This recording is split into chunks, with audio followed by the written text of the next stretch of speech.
ಇತ್ತೀಚಿನ ಪಹಲ್ಗಾಮ್ನ ಅಟ್ಯಾಕ್ ನೋಡಿದ್ರೆ ಒಂದ್ ರೀತಿ ಟೆನ್ಷನ್ ಆಗುತ್ತೆ. ಇಂಟೆಲಿಜೆನ್ಸ್ ಫೇಲ್ಯೂರ್ ತುಂಬಾ ದೊಡ್ಡ ಮಟ್ಟಕ್ಕೆ ಸದ್ದು ಮಾಡುತ್ತೆ. What went wrong? ನಮಗೆ ಇಂಟೆಲಿಜೆನ್ಸ್ ಫೇಲಿಯರ್ ಅಂತ ಈ ವರ್ಡ್ ಇದೆ. ಇದನ್ನು ಯಾರು ಕಾಯಿನ್ ಮಾಡಿದ್ದು, ಯಾಕಾಗಿ ಕಾಯಿನ್ ಮಾಡಿದ್ದು? There is nothing known as intelligence failure. There is only command failure. If the commander is useless, what sort of an intelligence he will get? Intelligence failure ಅಂತ ಹೇಳೋದೀಗ ಇದನ್ನು ಯಾರು ಹೇಳ್ತಿದ್ದಾರೆ?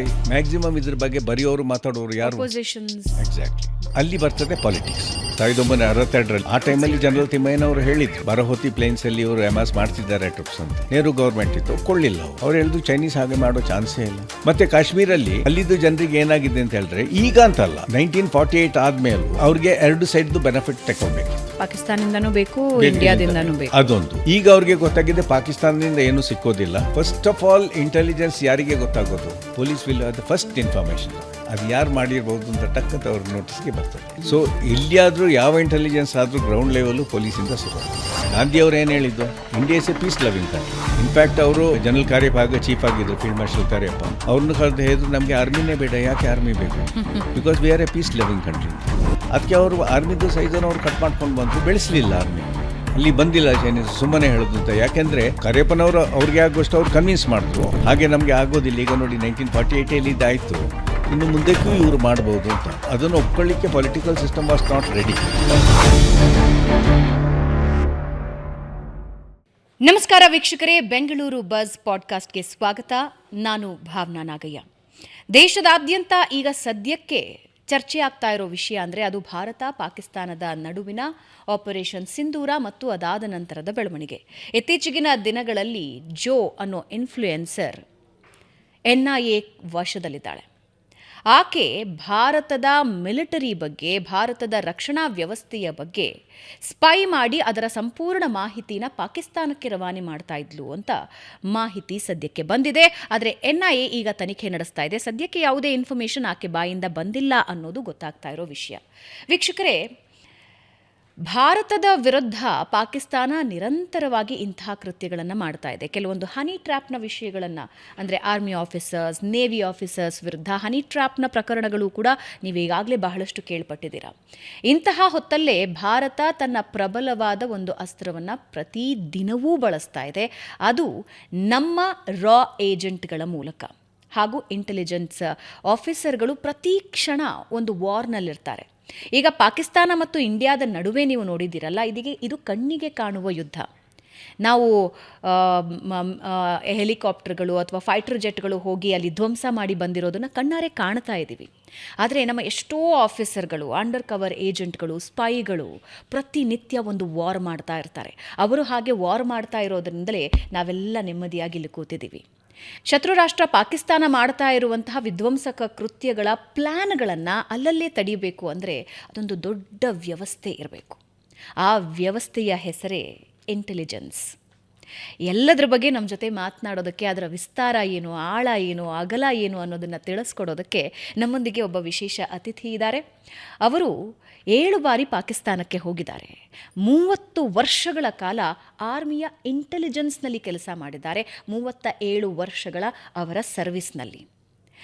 ಅವ್ರು ಯಾರೂ ಅಲ್ಲ, brigadier PT Ponnappa sir. Sir ನಮಸ್ಕಾರ, ಕಾರ್ಯಕ್ರಮಕ್ಕೆ ಸ್ವಾಗತ. ನಮ್ಮ ಕೊಡಗಿನ ಹೆಮ್ಮೆ ಮೊನ್ನಪ್ಪ ಸರ್.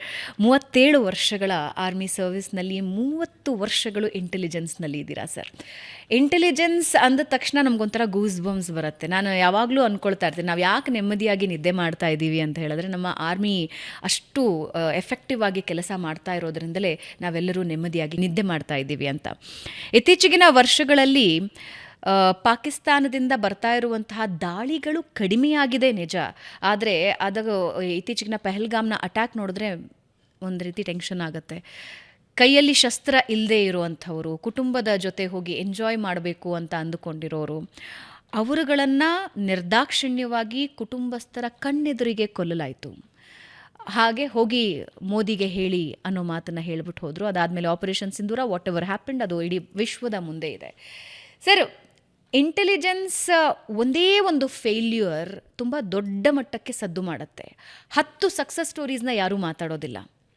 10 ಸಕ್ಸಸ್ ಆಗಿರುತ್ತೆ, ಅವರ ದಾಳಿಗಳನ್ನು ಸಕ್ಸಸ್ಫುಲಿ ತಡೆದಿರ್ತಾರೆ. ಆದರೆ ಒಂದು ಮಿಸ್ ಆದರೆ ದೊಡ್ಡ ಮಟ್ಟಕ್ಕೆ ಸದ್ದಾಗತ್ತೆ. ಇಂಟೆಲಿಜೆನ್ಸ್ ಫೇಲಿಯರ್ ಅಂತ. What went wrong sir? ಮೊದಲಿಗೆ ನಾವು ಪಹಲ್ಗಾಮ್ ಬಗ್ಗೆನೇ ಶುರು ಮಾಡ್ಕೊಳ್ಳೋಣ ಇವತ್ತಿನ ಪಾಡ್ಕಾಸ್ಟ್ನಲ್ಲಿ. What went wrong? ನಾವು ಫಸ್ಟ್ ಆಫ್ ಆಲ್ ನಮಗೆ ಇಂಟೆಲಿಜೆನ್ಸ್ ಫೇಲಿಯರ್ ಅಂತ ವರ್ಡ್ ಇದೆ. ನಾನು ತುಂಬ ಬೇರೆ ಬೇರೆ ಪ್ರೋಗ್ರಾಮಲ್ಲಿ ಆರ್ಟಿಕಲ್ಸಲ್ಲಿ ಎಲ್ಲ ಬರೆದಿದ್ದೇನೆ. ಇದನ್ನು ಯಾರು ಕಾಯಿನ್ ಮಾಡಿದ್ದು, ಯಾಕಾಗಿ ಕಾಯಿನ್ ಮಾಡಿದ್ದು, ಈ ವರ್ಡ್ ಹೇಗೆ ಬಂದಿದ್ದು ಅಂತ, ಇದನ್ನು ಯಾರು ಕಾಯಿನ್ ಮಾಡಿದ್ದು? ಇದು ಶುರುವಾಗಿದ್ದು ಫೋರ್ಸಸ್ಸಲ್ಲೇ. There is nothing known as intelligence failure, there is only command failure. No intelligence failure, only if the commander is useless, what sort of an intelligence he will get? Okay. Now I am talking at all level. ಒಂದು let us say, ಈಗ ನಾನು ಒಂದು division ಲೆವೆಲಲ್ಲಿ ಅಥವಾ ಆರ್ಮಿಯಲ್ಲಿ core ಲೆವೆಲಲ್ಲಿ, command ಲೆವೆಲಲ್ಲಿ, army head quarters ಲೆವೆಲಲ್ಲಿ ಇದ್ದೇನೆ. ಯಾವಾಗ ಏನಾದರೂ ಫೇಲಿಯರ್ ಆಯಿತು, ಆಗ ನಮ್ಮ ಹತ್ರ ಇಂಟೆಲಿಜೆನ್ಸ್ ಇರಲಿಲ್ಲ ಅಂಥೇಳಿ ಕೆಳಗಿಂದ ಮೇಲೆವರೆಗೆ ನಮಗೆ ಏನೂ ಗೊತ್ತಿಲ್ಲ, ನಮಗೆ ಗೊತ್ತಾಗಿಲ್ಲ, ಇಲ್ಲದಿದ್ದರೆ ನಾವು ಆ್ಯಕ್ಟ್ ಮಾಡ್ತೇವೆ ಅಂತ. ಅದರಲ್ಲಿ 2 ಥರದಲ್ಲಿ ಬರ್ತದೆ. ಜೆನ್ವಿನ್ಲಿ ಇಂಟೆಲಿಜೆನ್ಸ್ ಅವ್ರಿಗೆ ಸಿಕ್ಕಿರೋದಿಲ್ಲ, ಇನ್ನೊಂದು ಸಿಕ್ಕಿದ ಇಂಟೆಲಿಜೆನ್ಸನ್ನು ಯೂಸ್ ಮಾಡೋದಿಲ್ಲ. ಇನ್ನೊಂದು ಆಗಿರ್ಬೋದು, ನಿಜವಾಗಿ ಇರ್ಬೋದು, ಇಲ್ಲದಿರ್ಬೋದು, ಆದರೆ ನನ್ನ ಟೆನ್ಯೂರ್ ಕಂಪ್ಲೀಟ್ ಮಾಡಿ ನಾನು ಹೋಗಬೇಕು, ಅದಿದೆ. These are all facts. ಈಗ ಅದನ್ನು ಯಾರೂ ಅಲ್ಲಗಳಿಲಿಕ್ಕೆ ಆಗೋದೂ ಇಲ್ಲ, ಗೊತ್ತಿರೋದೆ. ಯಾವುದಾದ್ರೂ ನೀವು ಒಂದು ಅಪಾಯಿಂಟ್ಮೆಂಟಲ್ಲಿದ್ದರೆ, ಒಂದು ಪೊಲಿಟಿಕಲ್ ಅಪಾಯಿಂಟ್ಮೆಂಟ್ ಆಗಲಿ, ಮಿಲಿಟ್ರಿ ಅಪಾಯಿಂಟ್ಮೆಂಟ್ ಆಗಲಿ, ಅಥವಾ ಎಕ್ಸಿಕ್ಯೂಟಿವ್ ಅಪಾಯಿಂಟ್ಮೆಂಟಲ್ಲಿ ಗೌರ್ಮೆಂಟ್ ಲೆವೆಲಲ್ಲಿದ್ದರು, ನಮಗೆ ಯಾವ ಟೈಮಲ್ಲಿ ಇನ್ಫಾರ್ಮೇಷನ್ ಸಿಗ್ತದೆ ಅದಕ್ಕೆ ಆ್ಯಕ್ಟ್ ಮಾಡಿದರೆ ಕೆಲಸ ಮಲ್ಟಿಪ್ಲೈ ಆಯ್ತದೆ. ಮಾಡಬೇಕೋ ಇಲ್ವ ಅಂತ ಅಂಥವ್ರು ಜನರು ಇದ್ದಾರೆ. ಅದನ್ನು ನೀವು ಅದು ಮುಂಚೆ ಭಾಳ ಇತ್ತು, ಈಗ ಸ್ವಲ್ಪ ಕಡಿಮೆ ಹಾಕ್ಕೊಂಡು ಬಂದಿದೆ. ಯಾಕೆಂದರೆ ಟಾಪ್ ಲೆವೆಲಿಂದ, ಈಗ ನಾವು ಚಾರಿಟಿ ಬಿಗಿನ್ಸ್ ಎಟ್ ಹೋಮ್ ಅಂತ ಹೇಳ್ತೇವಲ್ಲ, ಅದೇ ಥರ ಕಮಾಂಡ್ ಆ್ಯಂಡ್ ಕಂಟ್ರೋಲ್ ಟಾಪ್ ಲೆವೆಲಿಂದ ಆಗಬೇಕು. ಒಂದು ಪೊಲಿಟಿಕಲ್ ಲೆವೆಲಿಂದ, that is in the top echelons of the. ಇನ್ನೊಂದು ಈಚ್ ಹೆಡ್ ಕ್ವಾರ್ಟರ್ಸ್ ಲೆವೆಲಿಂದ ಆಗಬೇಕು. ಆದರೆ ಏನು ಮಾಡ್ತಾರೆ, ಅವರು ಅಷ್ಟು ಪ್ರಾಮಿನೆನ್ಸ್ ಕೊಡ್ತಾರಾ ಇಲ್ವೋ ಅದಕ್ಕೆ. ಈಗ ನಮ್ಮ ಕಂಟ್ರಿಯಲ್ಲಿ ಏನಾಯಿತು ಅಂತ ಹೇಳಿದ್ರೆ, ಸಾಂಬಾ ಸ್ಪೈಯಿಂಗ್ ಕೇಸ್ ಆಯಿತು. ಅದು ಆ್ಯಕ್ಚುಲಿ ಒಂದು ಫ್ಯಾಬ್ರಿಕೇಟೆಡ್ ಕೇಸ್. ಆ್ಯಕ್ಚುಲಿ ಅದ್ರ ಬಗ್ಗೆ ತುಂಬ ಬುಕ್ಕೆಲ್ಲ ಬರೆದಿದ್ದಾರೆ ಜನರು. ಅದರಲ್ಲಿ ಬರೆದವರು ಜಾಸ್ತಿ IB ಮತ್ತು ರಾವ್ ಅವರು ಅದಕ್ಕೆ ಪಾರ್ಟಿಯಾಗಿದ್ದರು. ಆ ಟೈಮಲ್ಲಿ ಸಿಟುವೇಶನ್ ಬೇರೆ ಇತ್ತು, ಭಾಳ ಲೈಟಾಗಿ ಹಗುರವಾಗಿ ತಗೊಳ್ತಿದ್ರು. ಈಗ ಚೈನೀಸ್ ನಮ್ಮನ್ನು ಅಟ್ಯಾಕ್ ಮಾಡೋಕೆ 1962 ಸತ, ಆ ಟೈಮಲ್ಲಿ ಜನರಲ್ ತಿಮ್ಮಯ್ಯನವರು ಹೇಳಿದರು, ಬರಹೋತಿ ಪ್ಲೇನ್ಸಲ್ಲಿ ಇವರು ಎಮಾಸ್ ಮಾಡ್ತಿದ್ದಾರೆ ಟ್ರಿಪ್ಸ್ ಅಂತ. ನೆಹರು ಗೌರ್ಮೆಂಟ್ ಇತ್ತು, ಒಪ್ಕೊಳ್ಳಿಲ್ಲ ಅವರು. ಅವ್ರು ಹೇಳಿದ್ರು ಚೈನೀಸ್ ಹಾಗೆ ಮಾಡೋ ಚಾನ್ಸೇ ಇಲ್ಲ. ಅಷ್ಟರವರೆಗೆ ಆ ಟೈಮಲ್ಲಿ ಮಲ್ಲಿಂಗ್ ಅಂತ ಒಬ್ಬರು ಇದ್ದರು, IPS ಆಫೀಸರ್. ಅವರು ಈ was very close to Pandit Nehru. So ಅವ್ರು ಹೇಳಿದ್ರು, ಇವರು ತುಂಬಾ ಮಾಡಲಿಕ್ಕೆ ಇವ್ರು ಹೇಳ್ತಾರೆ, ಆರ್ಮಿದು ಇಂಪಾರ್ಟೆನ್ಸ್ ತೋರ್ಲಿಕ್ಕೆ ಹೇಳ್ತಾರೆ ಅಂತ ಹೇಳಿ ಹಾಗೆ ಮಾಡಿದ್ರು. ಬಟ್ ರೆಸ್ಟ್ ಈಸ್ ಹಿಸ್ಟ್ರಿ, ಏನಾಯಿತು ಅಂಥೇಳಿ ಅದನ್ನು ಅವರು ಆ್ಯಕ್ಸೆಪ್ಟ್ ಮಾಡಲಿಲ್ಲ. ನಾವು it was A political failure. So the command channel starts from where? From the political. Army R any forces will not act on their own in a democracy ಅಲ್ವಾ? ಆ ಥರದಲ್ಲಿ ಆಯ್ತು ಅಷ್ಟೇ. ಸೊ ಇಂಟೆಲಿಜೆನ್ಸ್ ಫೇಲಿಯರ್ ಅಂತ ಹೇಳೋದೀಗ, ಇದನ್ನು ನಾವು ಈಗ ಪಹಲ್ಗಾಮ್ಗೆ ತರೋಣ. ಇಂಟೆಲಿಜೆನ್ಸ್ ಫೇಲಿಯರ್ ಆಯಿತಾ ಇಲ್ವಾ, ನಿಜವಾಗಿ ಆಗಿದೆಯಾ ಅಂತ. ಇದನ್ನು ಯಾರು ಹೇಳ್ತಿದ್ದಾರೆ? ಟಾಪ್ ವಾಯ್ಸಲ್ಲಿ ಎಲ್ಲ TV ಚಾನಲ್ಲಿ ಮ್ಯಾಕ್ಸಿಮಮ್ ಯಾರು ಹೇಳೋದು ಇಂಟೆಲಿಜೆನ್ಸ್ ಯಾಕೆ ಇರಲಿಲ್ಲ, ಇಲ್ಲದಿದ್ದರೆ 26 ಜನರನ್ನು ಅವರು ಸೇವ್ ಮಾಡಬಹುದು ಅಂತ ಚಾನಲಲ್ಲಿ ನೀವು ನೋಡ್ತೀರಾ, ನೀವು ಮಾಧ್ಯಮದವರೇ. ಮ್ಯಾಕ್ಸಿಮಮ್ ಇದ್ರ ಬಗ್ಗೆ ಬರೆಯೋರು, ಮಾತಾಡೋರು ಯಾರು? ಎಕ್ಸಾಕ್ಟ್ಲಿ. ಆಯಿತಾ? ಸೊ ಅಲ್ಲಿ ಬರ್ತದೆ ಪಾಲಿಟಿಕ್ಸ್. ಈಗ ಪಹಲ್ಗಾಮಲ್ಲಿ army is not deployed, it is 140 kilometres inside ಅಲ್ವಾ. Army is deployed in the ceasefire line and line of actual control, not in this place. ಮತ್ತು ಟೂರಿಸಮ್ ಓಪನ್ ಆಗ್ತಿದ್ದದ್ದು ಯಾವ ಮಂತಲ್ಲಿ? Beginning of May. ಏಪ್ರಿಲ್ ಯಾವ ಡೇಟಲ್ಲಿ ಇದು open ಆಗಿದ್ದು? ಜೂನಲ್ಲಿ ಯೂಶಲಿ ಓಪನ್ ಆಗ್ತಿದ್ದು. ಅನಂತನಾಗ್ ಟ್ರಾವೆಲ್, ಇದು ನಾವು ಇದಕ್ಕೆ ಹೋಗುವಾಗ, ಫಾರ್ ದ ಪಿಲ್ಗ್ರಿಮೇಜ್ ಆ ಟೈಮಲ್ಲಿ ಎಲ್ಲ ಆಯ್ತಿತ್ತು. ಇದನ್ನು ಅದಕ್ಕಿಂತ ಮುಂಚೆ ಅವರು ಪ್ರಿಪೋನ್ ಮಾಡಿದ್ದಾರೆ, ಅಡ್ವಾನ್ಸ್ ಮಾಡಿದ್ದಾರೆ. ಕರೆಕ್ಟಾ? Kashmir is all time tourist place ಅಂತ ಅನ್ಸುತ್ತೆ. Because why I am saying is, ನಾನು ಹೋಗಿದ್ದೀನಿ, ಐ ವೆಂಟ್ ಇನ್ ಫೆಬ್ರವರಿಯಲ್ಲೇ ಹೋಗಿದ್ದೀನಿ, ಆ್ಯಂಡ್ ಬುಕಿಂಗ್ಸ್ ಆರ್ ಫುಲ್. ಪಹಲ್ಗಾಮ್ದು ನಾವು ಹೇಳೋದು. Pahalgam I went to the same place. Okay. ತುಂಬ ಇದು ಏನು ಸ್ನೋ ತುಂಬಿತ್ತು ಆ ಟೈಮಲ್ಲಿ. ಸೊ ಅದಕ್ಕೆ 2 ಕಾರಣ ಇದೆ. ಒಂದು, ಸ್ನೋ ಓಪನ್ ಆಗಬೇಕು, ಓಕೆ, ಮತ್ತು ರೂಟ್ಸ್ ಓಪನ್ ಆಗಬೇಕು. ಈಗ ಅಡ್ಮಿನಿಸ್ಟ್ರೇಷನ್ ಬೇಕಲ್ವಾ, ಅಂಗಡಿಯಲ್ಲಲ್ಲಿ ಆ ಟೈಮಲ್ಲಿ ಎಸ್ಟಾಬ್ಲಿಷ್ ಆಗಿರೋದಿಲ್ಲ, ಫುಲ್ ಬ್ಲೂಮಾಗೆ ಬರೋದು ಆ ಟೈಮಲ್ಲಿ. ಮತ್ತು ಅದಕ್ಕೆ ಒಂದು ನೋಟಿಫಿಕೇಷನ್ ಕೊಡಬೇಕು, ನಾವು ಇದನ್ನು ಓಪನಿಂಗ್ ಅಂತ. ಅದು it has to be coordinated with the government also. ನಾವು ಎಲ್ಲರೂ ಗವರ್ನರ್ ಮೇಲೆ ಸೆಂಟ್ರಲ್ ಗೌರ್ಮೆಂಟ್ ಮೇಲೆ ಈಗ ಹಾಕಲಿಕ್ಕೆ ನೋಡ್ತಿದ್ದಾರೆ. ಓಪನ್ ಮಾಡಿದ್ದವರು the present government. There's a debate on that and it is been proved also and the chief minister of that particular state admitted also ನಂದು ತಪ್ಪಿದೆ ಅಂತ ಓಪನ್ ಆಗಿ ಮೀಡಿಯಾದಲ್ಲಿ ಬಂದಿದೆ. ಅದು ಮತ್ತು ಇನ್ನೊಂದು ಇಂಟೆಲಿಜೆನ್ಸ್ ಫೇಲಿಯರ್ ಆಗೋದು ಜನರು ಹೊರಗಡೆಯಿಂದ ಬಂದು ನಿಮಗೆ ಅಟ್ಯಾಕ್ ಮಾಡುವಾಗ. ಇವರು ಅಲ್ಲೇ ಇದ್ದವರು, ದಟ್ ಈಸ್ ಆಲ್ಸೋ ಪ್ರೂವ್ಡ್ ಅಲ್ವಾ. Kashmir is a different. ಮತ್ತು ಕಾಶ್ಮೀರಲ್ಲಿ ಅಲ್ಲಿದ್ದು ಜನರಿಗೆ ಏನಾಗಿದೆ ಅಂತ ಹೇಳಿದ್ರೆ, ಈಗ ಅಂತಲ್ಲ, 1948 ಆದಮೇಲೂ ಅವ್ರಿಗೆ ಎರಡು ಸೈಡ್ದು ಬೆನಿಫಿಟ್ ತಗೊಳ್ಬೇಕಿತ್ತು. ಪಾಕಿಸ್ತಾನದಿಂದನೂ ಬೇಕು, ಇಂಡಿಯಾದಿಂದನೂ ಬೇಕು. ಅದೊಂದು. ಈಗ ಅವ್ರಿಗೆ ಗೊತ್ತಾಗಿದೆ ಪಾಕಿಸ್ತಾನದಿಂದ ಏನೂ ಸಿಕ್ಕೋದಿಲ್ಲ, there is a bad side, ಅದು ಗೊತ್ತಿದೆ ಅವ್ರಿಗೆ. ಈಗ ಅವ್ರದ್ದು ಏನು ಅಂತ ಹೇಳಿದ್ರೆ, ಎಲ್ಲದನ್ನೂ ನಾವು ಒಪ್ಕೊಂಡ್ರೆ ಕೆಳಗಿನವರು ನಾ ಹೇಳೋದು ನಮಗೆ ನಮ್ಮದೇ ಆ ಬೆನಿಫಿಟ್ ಸಿಕ್ಕೋದಿಲ್ಲ ಅಂತ. ಮತ್ತು ಕ್ಲಿನ್ಸಿಂಗ್ ಆಫ್ ದ ಹಿಂದೂಸನ್ನು ಅಲ್ಲಿಂದ ಓಡಿಸಿದ್ರು. ಕಾಶ್ಮೀರ್ ಫೈಲ್ ನೀವು ನೋಡಿದ್ದೀರಲ್ಲ, ದೀಸ್ ಆರ್ ಆಲ್ ಆ ಮೂವೀಸಲ್ಲೇ ಎಲ್ಲ ಎಕ್ಸಾಜಿರೇಟ್ ಆಯ್ತದೆ. ಈ ಮೂವಿಯಲ್ಲಿ ನಾನು 3 ಸಲ ಕಾಶ್ಮೀರಲ್ಲಿ ಸರ್ವ್ ಮಾಡಿದ್ದೇನೆ. ಇದಾಗಿದ್ದು ಕರೆಕ್ಟ್, ಎಲ್ಲರಿಗೂ ಗೊತ್ತಿರೋದು ಅದು ಹೇಗೆ ಅವರು ಕ್ಲಿನ್ಸಿಂಗ್ ಮಾಡಿದ್ದಾರೆ ಅಂತ. ನಾವು ಆ ಥರದಲ್ಲಿ ತಗೊಂಡ್ರೆ ಈಗ ಏನು ಬರೋದು ಅಂತ ಹೇಳಿದ್ರೆ, ಅಲ್ಲಿ ಇಂಟೆಲಿಜೆನ್ಸ್ ಒಳಗೇ ಇತ್ತು. ಫಸ್ಟ್ ಆಫ್ ಆಲ್ ಇಂಟೆಲಿಜೆನ್ಸ್ ಯಾರಿಗೆ ಗೊತ್ತಾಗೋದು? ಗ್ರೌಂಡ್ ಲೆವೆಲಲ್ಲಿ. ನೀವು ಎಲ್ಲಿಯಾದರೂ ನೋಡಿ, ಈಗ ಬ್ಯಾಂಗ್ಳೂರಲ್ಲಿ ನಾವೊಂದು ಆರ್ಡಿನರಿ ಪೊಲೀಸ್ ಸ್ಟೇಷನ್ ತಗೊಳ್ಳೋಣ. ಈಗ ನಾನಿರೋದು ಬನಸ್ವಾಡಿ ಏರಿಯಾದಲ್ಲಿ. ಪೊಲೀಸ್ ಸ್ಟೇಷನ್ ನಮ್ಮ ಮನೆಯಿಂದ ಒಂದು 300 ಮೀಟರ್ಸ್ ಇದೆ ಅಷ್ಟೇ, 400 ಮೀಟರ್ಸ್. ನೀವು ಏನು ಪಿಕ್ ಪಾಕೆಟ್ ಆದರೂ, ಏನು ಮರ್ಡರ್ ಆದರೂ, ಯಾವ ಸ್ಟೇಟಲ್ಲಾದರೂ, the Indian federal system is like that. Police will have the first information. ಅದು ಯಾರು ಮಾಡಿರ್ಬೋದು ಅಂತ ಟಕ್ಕಂತ ಅವ್ರ ನೋಟಿಸ್ಗೆ ಬರ್ತದೆ. ಅವ್ರದ್ದು ಖಬರಿ ಸಿಸ್ಟಮ್ ಇರ್ತದೆ. ಸೊ ಎಲ್ಲಿಯಾದರೂ ಯಾವ ಇಂಟೆಲಿಜೆನ್ಸ್ ಆದರೂ ಗ್ರೌಂಡ್ ಲೆವೆಲು ಪೊಲೀಸಿಂದ ಶುರು ಆಗೋದು. Okay, police is a central subject or state subject ಅಲ್ವಾ. ಆ ಥರದಲ್ಲಿ ಇವ್ರಿಗೆ ಯಾರ್ಯಾರು ಏನೇನು ಮಾಡ್ತಿದ್ರು, ಗ್ಯಾಸ್ ಸಿಲಿಂಡರಲ್ಲಿ ತಗೊಂಡು ಹೋಗಿದ್ದು, ಪ್ರಿಮ್ಯಾಚೂರ್ಲಿ ಇದೆಲ್ಲ ಆಗ್ತಿರುವಾಗ, ಇವ್ರು ಪ್ರಿಪ್ರೇಷನ್ ಆಗ್ತಿರುವಾಗ ಯಾರಾದರೂ ನೋಟಿಸ್ ಮಾಡ್ಕೊಂಡಿರ್ಬೋದಲ್ವ. ಅದನ್ನು ಈಗ ಮಾಡಿಬಿಟ್ಟು ಅದರಿಂದ ನಮಗೆ ಅವ್ರು ಪ್ರೂವ್ ಮಾಡಲಿಕ್ಕೆ ಏನು ಇದ್ದಿದ್ದು ಅವ್ರಿಗೆ, ನೋಡಿ ನೀವು ಇದು ಆರ್ಟಿಕಲ್ 370 ತಂದಿದ್ದೀರಾ, ನಿಮ್ಮ ಕೆಳಗೆ ನೀವು ಇಟ್ಕೊಂಡಿದ್ದೀರ ಕಂಟ್ರೋಲು, ಆದರೆ ಪೊಲೀಸ್ ಕಂಟ್ರೋಲ್ ಜೊತೆ ಕೆಳಗೆ ಇಲ್ಲ, ಸೆಂಟ್ರಲ್ ಗೌರ್ಮೆಂಟ್ ಇಲ್ಲ, ನಾವು ಅದು ಫೇಲಿಯರ್ ಆಯಿತು ಅಂತ ಹೇಳಲಿಕ್ಕೆ ಅದೊಂದು ಅಟೆಂಪ್ಟ್ ಅವ್ರು ಮಾಡಿದ್ರು. ಅದೀಗ ಎಲ್ಲರ ಬುದ್ಧಿಗಡೆನೇ ಇದೆ. ಸೊ ಅದರಲ್ಲಿ ಇಂಟೆಲಿಜೆನ್ಸ್ ಫೇಲ್ ಆಗಿದ್ದಾರೆ. ಒಳಗಿದ್ದವರೇ ಈ ಕೆಲಸವನ್ನು ಮಾಡಿದ್ದು. ಹೊರಗಡೆಯಿಂದ ಬಂದು ಆ ಟೆರರಿಸ್ಟ್ ಇವರು ಸಪೋರ್ಟ್ ಮಾಡೋದಿದ್ದರೆ ಇಲ್ಲಿಯವರೇ ಬ್ರೈನ್ ವಾಶ್ ಮಾಡಿ 2 ಜನರು ಇಲ್ಲಿಯವರು ಇದ್ದರು. ಅದು ಪ್ರೂವ್ ಆಗಿದೆ ಅಲ್ಲ. ಆಗ ಹೇಗೆ ಇಂಟೆಲಿಜೆನ್ಸ್ ಫೇಲಿಯರ್ ಆಗೋದು? ಓಕೆ, ಸೊ 30 ವರ್ಷ ಆರ್ಮಿ ಇಂಟೆಲಿಜೆನ್ಸಲ್ಲಿ ವರ್ಕ್ ಮಾಡಿದ್ದೀರಾ ಸರ್. ನನಗೇನು ಅನಿಸುತ್ತೆ ಅಂದರೆ, ಪಿಕ್ಚರಲ್ಲಿ ಏನು ತೋರಿಸ್ತೀವಲ್ಲ ಅದು ಬಹುಶಃ 1% ಇರೋದಿಲ್ಲ ಒಬ್ಬ ಇಂಟೆಲಿಜೆನ್ಸ್ ಆಫೀಸರ್ ಕೆಲಸ ಮಾಡೋ ರೀತಿ. 24/7 ಮೈಯೆಲ್ಲ ಕಣ್ಣಾಗಿ ಇಟ್ಕೊಳ್ಬೇಕು, ಅಲರ್ಟ್ ಇರಬೇಕು. ಆ್ಯಂಡ್ ಆ್ಯಸ್ ಐ ಸೆಡ್, ಪ್ರತಿನಿತ್ಯ ಅವರು ಯುದ್ಧ ಮಾಡ್ತಾನೇ ಇರ್ತಾರೆ. ಸೊ ಒಬ್ಬ ಇಂಟೆಲಿಜೆನ್ಸ್ ಆಫೀಸರ್ ಆಗಿ ಹೌ ಇಟ್ ವರ್ಕ್ಸ್ ಸರ್?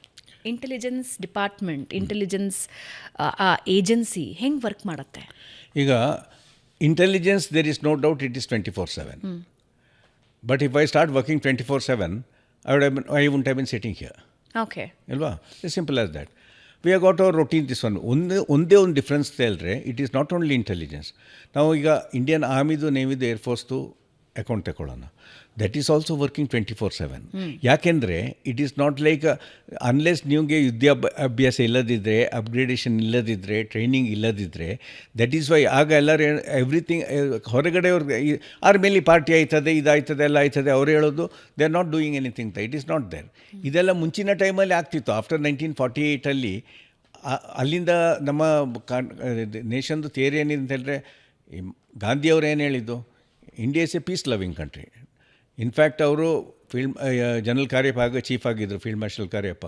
ಅವ್ರನ್ನ ಕರೆದು ಹೇಳಿದ್ರು, ನಮಗೆ ಆರ್ಮಿನೇ ಬೇಡ, ಯಾಕೆ ಆರ್ಮಿ ಬೇಕು, because we are a peace loving country ಅಂತ. ಕಾರ್ಯಪ್ಪನವರು ಅವ್ರಿಗೆ ಆಗೋಷ್ಟು ಅವ್ರು ಕನ್ವಿನ್ಸ್ ಮಾಡಿದ್ರು. ಆ್ಯಂಡ್ ಅವ್ರು ಹೇಳಿದ್ರು, ನೋಡಿ ಹಾಗೆ ನಮಗೆ ಆಗೋದಿಲ್ಲ, ಈಗ ನೋಡಿ 1948 ಇದಾಯಿತು, ಇನ್ನು ಮುಂದಕ್ಕೂ ಇವರು ಮಾಡ್ಬೋದು ಅಂತ. ಅದನ್ನು ಒಪ್ಕೊಳ್ಳಿಕ್ಕೆ political system was not ready. ಅದಕ್ಕೆ ಅವರು ಆರ್ಮಿದು ಸೈಜನ್ನು ಅವ್ರು ಕಟ್ ಮಾಡ್ಕೊಂಡು ಬಂದರು, ಬೆಳೆಸಲಿಲ್ಲ ಆರ್ಮಿಯನ್ನು. ಯುದ್ಧಕ್ಕೆ ಬೇಕಾಗೋ ಸಾಮಗ್ರಿಯನ್ನು ಏನು ಖರ್ಚು ಮಾಡಲಿಲ್ಲ. ಅಪ್ ಟು ಚೈನೀಸ್ ಅಟ್ಯಾಕ್ ಆದಮೇಲೆ ಅದೊಂದು ಎವೇಕನಿಂಗ್ ಆಯಿತು. 65 ವಾರ ಆಯಿತು, 71 ವಾರ ಆಯಿತು, ನಾವು ಗೇರಪ್ ಆದೆವು. ಇಲ್ಲದಿದ್ದರೆ ಇವರು ನಮಗೆ ಈಗ ಸ್ಕೂಲಲ್ಲಿ ಕಳಿಸಿದ್ದು Himalaya is a natural barrier ಅಂತ. ಅದು ಯಾಕೆ ಅವ್ರು ಕಳಿಸಿದ್ರು ನನಗೆ ಅರ್ಥ ಆಗೋದಿಲ್ಲ. ಯಾಕೆಂದರೆ ಜೊರಾವರ್ ಸಿಂಗ್ ಲೇ ಲಡಾಖಿಂದ ಹೋಗಿಬಿಟ್ಟು ಝೋಜಿಲಾ ಪಾಸ್ ಮೇಲೆ ಹೋಗಿ ಲೇ ಲಡಾಖಿಗೆ ಹೋಗಿ ಇದರಲ್ಲಿ ದಮ್ಚೌಕ್ ಅಂತ ಈಗ ಇದೆ, ಅದು ಅವರ ನಮ್ಮದು ಇಂಟರ್ನ್ಯಾಷನಲ್ ಬಾರ್ಡರ್ ಈಗ ಟಿಬೆಟ್ ಜೊತೆಯಲ್ಲಿ, ಅಲ್ಲಿ ದಮ್ಚೌಕಲ್ಲಿ ಝೊರಾವರ್ ಫೋರ್ಟ್ ಇದೆ, ಅಲ್ಲಿ ಆ ಟೈಮಲ್ಲಿ ಎಸ್ಟಾಬ್ಲಿಷ್ ಮಾಡಿದ್ದಾರೆ. ಸೊ ನಮ್ಮ ಆ ಟೈಮಲ್ಲಿ ಗೌರ್ಮೆಂಟ್ದು ಕಾನ್ಸೆಪ್ಟ್ ಮತ್ತು reasoning was different. So 1962 war was the turning point. And I opener. ಅದಾದಮೇಲೆ ಇದು ಮೆಲ್ಲನೆ ಶುರು ಆಯಿತು. ಅಲ್ಲಿಂದ ಅವರೇನಾದರೂ ಇಂಟೆಲಿಜೆನ್ಸ್ಗೆ ಏನು ಪ್ರಯಾರಿಟಿ ಕೊಟ್ಟೇ ಇಲ್ಲ. There is no doubt about it. ಕೊಟ್ಟ ಇಂಟೆಲಿಜೆನ್ಸ್ ನಿಮಗೆ ಫಸ್ಟ್ ಎಲ್ಲಿಂದ ಸಿಗೋದು? ನಿಮ್ಮ ಫಾರ್ವರ್ಡ್ ಟ್ರೂಪ್ಸ್, ಮುಂದುಗಡೆ ಇರುವ ಟ್ರೂಪ್ಸಲ್ಲಿ ಫಸ್ಟ್ ನಿಮ್ಮ ಫ್ರಂಟಲ್ಲಿ ಕಾಣೋದನ್ನು, ಅದು ಬೇಸಿಕ್ ಇಂಟೆಲಿಜೆನ್ಸ್ ಅಲ್ವಾ? ಅದನ್ನು ಕೊಡುವಾಗ ಅದು ಕರೆಕ್ಟ್ ಅಲ್ಲ ಅಂತ ಹೇಳ್ತಿದ್ರು ಇವರು. ಅಲ್ಲಿ ಬಂದಿಲ್ಲ ಚೈನೀಸ್, ಸುಮ್ಮನೆ ಹೇಳೋದು ಅಂತ. ಯಾಕೆಂದರೆ ನೆಹರು ಅವ್ರಿಗೆ ಇವರು ಮಲ್ಲಿಕ್ ಅವರು ಅಡ್ವೈಸ್ ಮಾಡಿದ್ರು, ಇವ್ರಿಗೆ ಆರ್ಮಿದು ಇಂಪಾರ್ಟೆನ್ಸ್ ಬೇಕು, ಇವ್ರು ಕೂ ಮಾಡ್ತಾರೆ, ಅದಕ್ಕೆ ನೀವು ಅವ್ರನ್ನ ನಂಬೋದು ಬೇಡ ಅಂಥೇಳಿ ಎಲ್ಲ IB ಪೋಸ್ಟ್ ಅಂತ ಇಟ್ಟರು. ಡೆಮ್ಚೌಕಲ್ಲಿ ಎಲ್ಲ ಮೇಲೆ ಪೋಸ್ಟಲ್ಲಿ ಒಂದು ಫ್ಲ್ಯಾಗ್ ಆಗಿಬಿಟ್ಟು, ಅಲ್ಲಿಂದ ನೀವು ಅವರನ್ನು ಬಿಲೀವ್ ಮಾಡಿ, ಇವರನ್ನು ಬಿಲೀವ್ ಮಾಡೋದು ಬೇಡ ಅಂತ. So it was A plan at that time by the bureaucracy. Indian government believed China, believed Pakistan, but not Indian Army. Indian Army, not only Indian Army, some of the executives who were there in who were named by this one, they were selected people. And ಅವರು ಏನು ಹೇಳಿದ್ರು ಅಂತ ಹೇಳಿದ್ರೆ, ನಿಮಗೆ ಯಾವುದು ಕೇಳಬೇಕೋ ಅದನ್ನು ನಾವು ಹೇಳ್ತೇವೆ ಅಂತ. ಆಯಿತಾ? ನಿಮಗೆ ಯಾವ್ದು ಇಷ್ಟ ಇದೆಯೋ ಅದನ್ನು ನಾವು ಹೇಳ್ತೀವಿ. ಅದನ್ನು ಅವ್ರು ಪ್ರೂವ್ ಮಾಡಿದ್ರು 71 ಎಮರ್ಜೆನ್ಸಿ ಡಿಕ್ಲೇರ್ ಮಾಡುವಾಗ. ಆಗ ಆ ಟೈಮಲ್ಲಿ ಏನಾಯ್ತಿತ್ತು, IB ಮತ್ತು ರಾನು ಒಂದು ನಿಯರ್ಲಿ ಫಾರ್ 50 years IB ಮತ್ತು ರಾನು ಇಂಟರ್ನಲ್ ಇಂಟೆಲಿಜೆನ್ಸ್ಗೆ ಪೊಲಿಟಿಕಲಿ ಆಗ್ತಿದೆ ಅಂತ ಅದಕ್ಕಾಗಿ ಅವ್ರು ಯೂಸ್ ಮಾಡ್ತಿದ್ರು. ಆಗ ಇಂದಿರಾ ಗಾಂಧಿಗೆ ಅವ್ರು ಹೇಳಿದ್ರು, ನಿಮ್ಮದು there is a lot of dissent ಇದೆ ಕಂಟ್ರಿ ಅಂತ. She became very strong, she was not prepared to. ಅದನ್ನು ಕೇಳಲಿಕ್ಕೆ ಅವ್ರು ತಯಾರಿರಲಿಲ್ಲ. ಇವರು ಏನು ಮಾಡಿದ್ರು, ದೇ ಡಿಸೈಡೆಡ್, ಎರಡು ಆರ್ಗನೈಸೇಷನ್, ನಾವು ಅವರು ಅಂತಿತ್ತು ಕೇಳೋದಿಲ್ಲ, ಅವ್ರಿಗೆ ಬೇಕಾದನ್ನು ನಾವು ಹೇಳ್ತೇವೆ ಅಂತ. Rest is history. ಆ ಥರ ಆಗಿತ್ತು. ಆ ಸಿಚುವೇಶನ್ ಈಗ ಕಂಪ್ಲೀಟ್ ಬದಲಾಗಿದೆ. ಈಗ ಸಿವಿಲ್ ಪೊಲೀಸ್ 100% ಅವ್ರಿಗೆ ಗೊತ್ತಿದೆ, ಎಲ್ಲ ಸ್ಟೇಟಲ್ಲಿ, ಬಾರ್ಡರ್ ಸ್ಟೇಟಲ್ಲಿ ಫಸ್ಟ್ ಇನ್ಫಾರ್ಮೇಷನ್ನೇ ಅವ್ರಿಗೆ ಬರೋದು. ಇನ್ಫ್ಯಾಕ್ಟ್ ನಾವು ಮಿಲಿಟ್ರಿ ಇಂಟೆಲಿಜೆನ್ಸಲ್ಲಿ IB ರಾವಲ್ಲಿ ನಿಮಗೆ ಫಸ್ಟ್ ಇನ್ಫಾರ್ಮೇಷನ್ಸ್ ಅಥವಾ ಅವರಿಂದೇ ನಾವು ಮೊದಲು ಕಲೆಕ್ಟ್ ಮಾಡೋದು, ಅಲ್ಲಿಂದ ಅದನ್ನು ನಾವು ಡೆವಲಪ್ ಮಾಡ್ತೇವೆ ನಮ್ಮ ಸೋರ್ಸನ್ನು ಕಳಿಸಿಬಿಟ್ಟು. ಸೊ ನನ್ನ ಎಕ್ಸ್ಪೀರಿಯನ್ಸ್ ಆರ್ಮಿ ಇಂಟೆಲಿಜೆನ್ಸಲ್ಲಿ ಇದ್ದರಿಂದ, ಬಿಕಾಸ್ ನಾವು ಕಡೆಗೆ ಏನಾಯಿತು, ನಾವು ಈಗ ರಾ ಅವ್ರು IB ಅವರು ನಮಗೆ ಇನ್ಫಾರ್ಮೇಷನ್ ಕೊಟ್ಟರೆ, ಅದು ಅವ್ರಿಗೆ ನಮಗೆ ಇನ್ಫಾರ್ಮೇಷನ್ ಕೊಡೋದು, ಇಂಟೆಲಿಜೆನ್ಸ್ ಅಲ್ಲ. Every information is not intelligence. Information has to be converted into intelligence. ಅದಕ್ಕೆ 6 steps ಇದೆ: collection, collation, logical thinking, analysis, assessment. ಅದನ್ನು ಮಿಲಿಟ್ರಿಗೆ ಸೂಟ್ ಆಗೋಕ್ಕೆ ಮಿಲಿಟ್ರಿಗೆ ಇಂಟೆಲಿಜೆನ್ಸ್ ಬೇಕಾ ಬೇಡವಾ? ಒಂದು ಅವ್ರು ಕೊಟ್ಟಿದ್ದರ ಅರ್ಥ ಏನು? ಅದಕ್ಕೆ ಮತ್ತೆ ನಾವು ಅದನ್ನು ಕಲೆಕ್ಟ್ ಮಾಡ್ತೇವೆ. ಅದರಲ್ಲಿ ಏರ್ ಫೋಟೋ ಇದೆ, ಸ್ಯಾಟಲೈಟ್ ಇಮೇಜರ್ ಇದೆ, ನಿಜವಾಗಿ ಇದೆಯೇ ಇಲ್ವಾ, ಅದಿದ್ರೂ ಅದು ಡಮ್ಮಿಯಾ ಅಲ್ವಾ, ಅದು ಮಾಡಿ ಅದರಲ್ಲಿ ಆ ಜಾಗ, ಒಂದು ಆರ್ಮರ್ಡ್ ಡಿವಿಷನ್ದು ಮೂವ್ಮೆಂಟ್ ಆದರೆ ಆ ಜಾಗ ಆರ್ಮರ್ಡ್ ಮೂವ್ಮೆಂಟ್ಗೆ ರೆಡಿ ಇದೆ. ಅದು ಕಂಪ್ಲೀಟ್ ಕೊಚ್ಚೆಯಾಗಿರುವ ನೀರಾಗಿರೋ ಜಾಗ ಆದರೆ ಅದರಲ್ಲಿ ಆರ್ಮರ್ಡ್ ಮೂವ್ಮೆಂಟ್ ಮಾಡಲಿಕ್ಕೆ ಆಗೋದಿಲ್ಲ, ಆರ್ಮರ್ಡ್ ಆಪ್ರೇಷನಲ್ಲಿ ರೆಡಿ ಆಗೋದಿಲ್ಲ. ಅಲ್ಲಿ ಆರ್ಟಿಲರಿ ಗನ್ನನ್ನು ಇಂಥ ಜಾಗದಲ್ಲಿ ಪ್ಲೇಸ್ ಮಾಡಿದ್ದಾರೆ, ಅಲ್ಲಿ ಅವರು ಅದನ್ನು ಮೂವ್ ಮಾಡಿದ್ದು ಹೇಗೆ, ಅದಕ್ಕೆ ರೋಡ್ ಇದೆ, ಅದನ್ನೆಲ್ಲ ನಾವು ಸಿಂಥಸಿಸ್ ಮಾಡಬೇಕು. That is intelligence. ಸೊ ಈಗ ನಮಗೆ ಸಿಕ್ಕೋದು ರಾ ಇನ್ಫಾರ್ಮೇಷನ್. ಕೆಲವು ಹೀಗೆ ಮಾಡ್ತಿದ್ದಾರೆ ಅಂತಂದರೆ ಅದನ್ನು ನಾವು ನಮ್ಮ ಆಪ್ರೇಷನ್ಗೆ ಸೂಟ್ ಆಗುವಾಗೆ, ನಮ್ಮ ಆರ್ಮಿದು ಡಿಪ್ಲಾಯ್ಮೆಂಟ್ ಅದ್ರ ಮೇಲೆ ಆಪ್ರೇಷನ್ಸ್ ನಾವು ಕೊಡೋ ಇದ್ರ ಮೇಲೆ ಅನಾಲಿಸಿಸ್ ಮೇಲೆ ಅದು ಡಿಪೆಂಡ್ ಆಯ್ತದೆ. So that is our basic job in the military intelligence. So ರಾ ಆಫೀಸರ್ಸ್ ಬಗ್ಗೆ, ಸ್ಪೈಸ್ ಬಗ್ಗೆ ಹಲವಾರು ಸಿನಿಮಾಗಳನ್ನು ನಾವು ನೋಡಿದ್ದೀವಿ ಸರ್. ಇಂಡಿಯನ್ ರಾ ಏಜೆಂಟ್ಸ್ ಬಗ್ಗೆನೇ ಫ್ಯಾಸಿನೇಟಿಂಗ್ ಅನಿಸುತ್ತೆ. ಇಂಡಿಯಾದ ಪ್ರತಿ ಯಂಗ್ಸ್ಟರ್ ಅಂದ್ಕೊಳ್ತಾನೆ, ನಾನು ಒಂದಿನ ಸ್ಪೈ ಆಗಬೇಕು, ದೇಶಕ್ಕೋಸ್ಕರ ಸೇವೆ ಮಾಡಬೇಕು ಅಂತೆಲ್ಲ. But that is not that easy. So ಹೇಗಿರುತ್ತೆ ಒಬ್ಬ ಸ್ಪೈ ಲೈಫು? ಹೇಗೆ ಅಂದರೆ ಡಿಪ್ಲಾಯ್ ಮಾಡೋದು ಹೇಗೆ ಸರ್? ಈಗ ಅಜಿತ್ ದೋವಲನ್ನು ಅದು ಮತ್ತೆ ಮಾತಾಡೋಣ ಆ ಟಾಪಿಕ್ ಬರುವಾಗ. ಆದರೆ to say that he is a spy is wrong, this one. He is not a spy. Spies are different than the people who are operating them, who are in the bureaucracy or at the echelons, top echelons. ಈಗ ಒಂದು major ಅವರೇ, lieutenant colonel, full colonel, brigadier ಅವರೇ spy ಆಗಿ ಹೋಗೋದಿಲ್ಲ. ಅದು operation ಹೇಗೆ ಅಂತ ಹೇಳಿದ್ರೆ, ನಾವು ಅದಕ್ಕೆ ಜನರನ್ನು ಸೆಲೆಕ್ಟ್ ಮಾಡ್ತೇವೆ. ಆ ಜನರಲ್ಲಿ 2 ಟೈಪ್ ಇರ್ತದೆ ನಮ್ಮ ಒಳಗೆ ಆಗ್ತಿರೋದನ್ನು.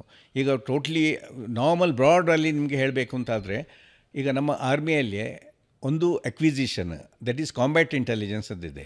ಈಗ ಅದು ನಮಗೆ ಈಗ ವಾರ್ಫೇರಿಗೆ ಬೇಕಾಗಿರೋದು. There is something known as A counter intelligence. ಈಗ ಹೊರಗಡಿನ ಸ್ಪೈಸ್ ಬಂದು ಆರ್ಮಿಯಲ್ಲಿ ಕ್ಯಾಂಟೋನ್ಮೆಂಟಲ್ಲಿ ಹೊರಗಡೆ ಆಪ್ರೇಟ್ ಮಾಡ್ತಿದ್ದಾರೆ.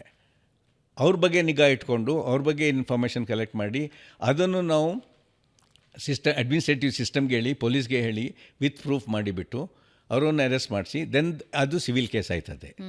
ಸೊ ಅದು ಕೌಂಟ್ರ್ ಇಂಟೆಲಿಜೆನ್ಸ್. ಮತ್ತು ಪ್ರೊಫೈಲಿಟಿಕ್ ಇಂಟೆಲಿಜೆನ್ಸ್. ಈಗ ನಮ್ಮ ಎನಿ ಕ್ಯಾಂಟೋನ್ಮೆಂಟಲ್ಲಿ ಇನ್ಫಾರ್ಮೇಷನ್ ಲೀಕ್ ಆಗದಾಗೆ ನಮ್ಮವರೇ ಲೀಕ್ ಇದ್ದಾರಾ ಅಥವಾ ಹೀಗೆ ನಾವು ಈಗ ಡಿಸ್ಪೋಷನ್ ಕೊಟ್ಟರೆ ಅದು ಲೀಕ್ ಆಗೋ ಚಾನ್ಸ್ ಇದೆ ಅಂತ ಅದನ್ನು ಕವರ್ ಮಾಡಲಿಕ್ಕೆ, ರೆಗ್ಯುಲೇಟ್ ಮಾಡಲಿಕ್ಕೆ ಅದು ಪ್ರೊಫೈಲಿಟಿಕ್ ಇಂಟೆಲಿಜೆನ್ಸ್.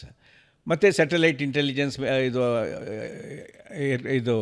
ಏರ್ ಇಂಟೆಲಿಜೆನ್ಸ್, ಬೇರೆ ಬೇರೆ ಡಿಪಾರ್ಟ್ಮೆಂಟ್ಸ್ ಇದೆ. ಸೊ ನಾವೀಗ ಬೇಸಿಕಲಿ ಡೀಲ್ ಮಾಡೋದು ಕಾಂಬ್ಯಾಟ್ ಇಂಟೆಲಿಜೆನ್ಸ್, ಅದೇ ಅಕ್ವಿಸಿಷನ್ ಮತ್ತು counter intelligence.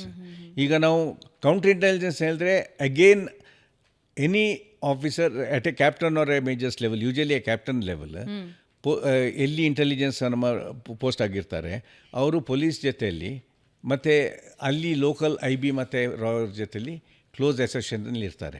They are sharing their intelligence also ಇನ್ಬಿಟ್ಟು ಅವರವರ ಚಾನಲ್ಗೆ ಕಳಿಸ್ತಾರೆ. ಆದರೆ ಆಗುವ ಆ್ಯಕ್ಟಿವಿಟಿ ಈಗ ಎಸ್ಪೈನಾಜ್ ಆಗೋದಾದರೆ ಅದು ಎಲ್ಲಿ ಆಗೋದು? ಆರ್ಮಿ ಏರಿಯಾ ಒಳಗೆ ಅಥವಾ ಅದು ಆರ್ಮಿ ಏರಿಯಾ ಹೊರಗೂ ಆಗ್ಬೋದು.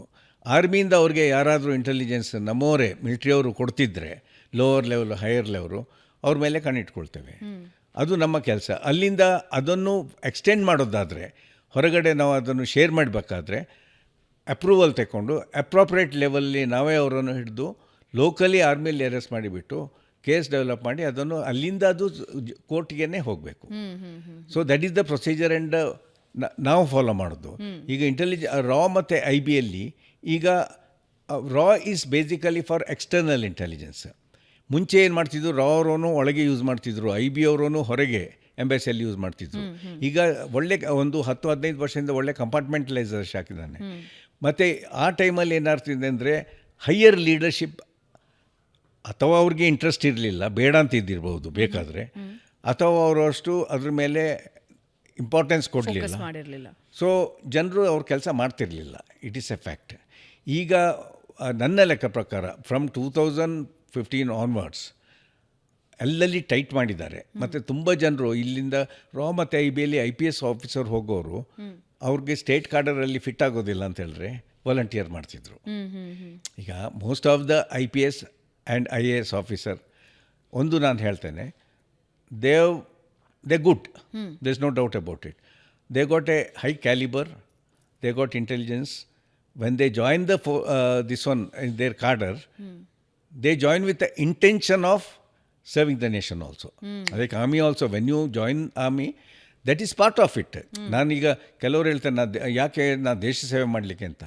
ಅಟ್ಲೀಸ್ಟ್ ನಾನು ನನ್ನ ಬಗ್ಗೆ ಹೇಳ್ಕೊಳ್ತೇನೆ, ನಾನು ದೇಶ ಸೇವೆ ಮಾಡಲಿಕ್ಕೆ ಸೇರಲಿಲ್ಲ, ನನಗೆ ಒಂದು ಜಾಬ್ ಬೇಕಿತ್ತು, ಕೆರಿಯರ್ ಬೇಕಿತ್ತು, ನಾನು I was interested, I joined. ಅದೆಲ್ಲ ಮತ್ತೆ ಬರೋದು ಮೋಟಿವೇಶನ್ ಆಗಿ, ಟ್ರೈನಿಂಗ್ ಆಗಿ, ನೀವು ರೆಸ್ಪಾನ್ಸಿಬಲ್ ಪೊಸಿಷನ್ಗೆ ಬರುವಾಗ ನಿಮ್ಮ ಕೈಯಲ್ಲಿ ನಿಮ್ಮಿಂದ ಏನು ಡ್ಯಾಮೇಜ್ ಆಗ್ಬೋದು ಅಥವಾ ಏನು ಹೆಲ್ಪ್ ಆಗ್ಬೋದು, that is for individual to think, depending on ಯಾವ ಫೀಲ್ಡಲ್ಲಿ ಅವರು ಇದ್ದಾರೆ ಅಂತ ಹೇಳಿ. ಅದೇ ಥರ ಆದರೆ ಇವ್ರಿಗೆ ಏನಾಯ್ತದೆ ಅಂದರೆ ಪೊಲಿಟಿಕಲ್ ಇಂಟರ್ಫಿರೆನ್ಸ್ ಜಾಸ್ತಿ ಆಯ್ತದೆ, ಪ್ರೆಷರ್ ತುಂಬ ಬರ್ತದೆ ಅವ್ರಿಗೆ. ಆಗ ಅವ್ರು ಏನು ಮಾಡ್ತಾರೆ, ಯಾವ ರೀತಿಯ ಪ್ರೆಷರ್? ಈಗ ನಾರ್ಮಲ್ IAS IPS ಆಫೀಸರ್ಗೆ ಯಾವ ಥರ ಪ್ರೆಷರ್ ಬರ್ತದೆ ನಿಮ್ಗೆ ಗೊತ್ತಿದೆ. ಕರ್ನಾಟಕದಲ್ಲಿ ತಗೊಳ್ಳೋಣ. ಈಗ ಒಂದು ಪ್ರಾಜೆಕ್ಟ್ ಏನಾದರೂ ಇದು ಮಾಡಬೇಕು, ಅವರು DC ಲೆವೆಲಲ್ಲಿದ್ದಾರೆ, ಪೊಲಿಟಿಷಿಯನ್ ಬಂದು ಅವ್ರನ್ನು ಇದು ಮಾಡ್ತಾರೆ, ಹಿಂಸೆ ಮಾಡ್ತಾರೆ. ಯಾಕೆ ನೀ ಹೀಗೆ ಮಾಡಿದೆ, ಹಾಗೆ ಅವ್ರಿಗೆ ಹೆಲ್ಪ್ ಮಾಡು, ನಮ್ಮವ್ರಿಗೆ ಹೆಲ್ಪ್ ಮಾಡೋ ಅದಿದ್ದು, ಈ ಫೈಲನ್ನು ಮೂವ್ ಮಾಡೋ ಅದಿದ್ದು ಅಂತ. ಆಗ ಅವ್ರು ಏನು ಮಾಡ್ತಾರೆ, ಕೆಲವರು ಆ ಕಾರ್ಡರಲ್ಲಿ ಫಿಟ್ ಆಗಲಿಕ್ಕಿಲ್ಲ, ಮತ್ತು ಕೆಲವರಿಗೆ ಅಡ್ಮಿನಿಸ್ಟ್ರೇಟಿವ್ ಪ್ರಾಬ್ಲಮ್, ನನಗೆ ಡೆಲ್ಲಿ ಪೋಸ್ಟಿಂಗ್ ಬೇಕು, Delhi if I can develop my contact ಅಂತ ಬೇರೆ ಬೇರೆ ಕಾರಣಗಳಿರ್ಬೋದು. ಅಥವಾ ಅವ್ರದ್ದು ಯಾರಾದರೂ ರಿಲೇಟಿವ್, ಅವ್ರದ್ದು ಅಸೋಸಿಯೇಟ್ಸ್ IB ಅಥವಾ ರಾಯಲ್ ಇರ್ಬೋದು, ಅವರು ಆಪ್ಟ್ ಮಾಡ್ತಿದ್ರು. ಆಗ ಎನಿವನ್ ಆಪ್ಟೆಡ್ ವಾಸ್ ಟೇಕನ್. ಈಗ ಅವರಲ್ಲಿ ವೆಟ್ಟಿಂಗ್ ಅವ್ರ ಸೆಲೆಕ್ಷನ್ ಸಿಸ್ಟಮ್ ಇದೆ. ಅಲ್ಲಿಂದ ಅವರು ವೆಟ್ ಆದಮೇಲೆ ಅವರನ್ನು ಟ್ರೈನಿಂಗ್ಗೆ ಮಾಡ್ತಾರೆ. ಮುಂಚೆ ಅಷ್ಟು ಹಿಂದೆ ಹೇಗಿತ್ತು? IB ಮತ್ತು ರಾ ಮೇಲೆ ಪೊಲಿಟಿಕಲ್ ಇನ್ಫ್ಲೂಯೆನ್ಸ್ ಹೇಗಿತ್ತು ಸರ್? IB ಮತ್ತು ರಾ ಮೇಲೆ ಪೊಲಿಟಿಕಲ್ ಇನ್ಫ್ಲೂಯೆನ್ಸ್ ಈಗ ಆಗಲಿ ಮುಂಚೆ ಆಗಲಿ ಲಿಮಿಟೆಡ್ ಲೆವೆಲ್ ತಕ್ಕ ಇದ್ದೇ ಇರ್ತದೆ. ಇನ್ಫ್ಲುಯೆನ್ಸ್ ಅಂತ ಹೇಳಲಿಕ್ಕಾಗೋದಿಲ್ಲ.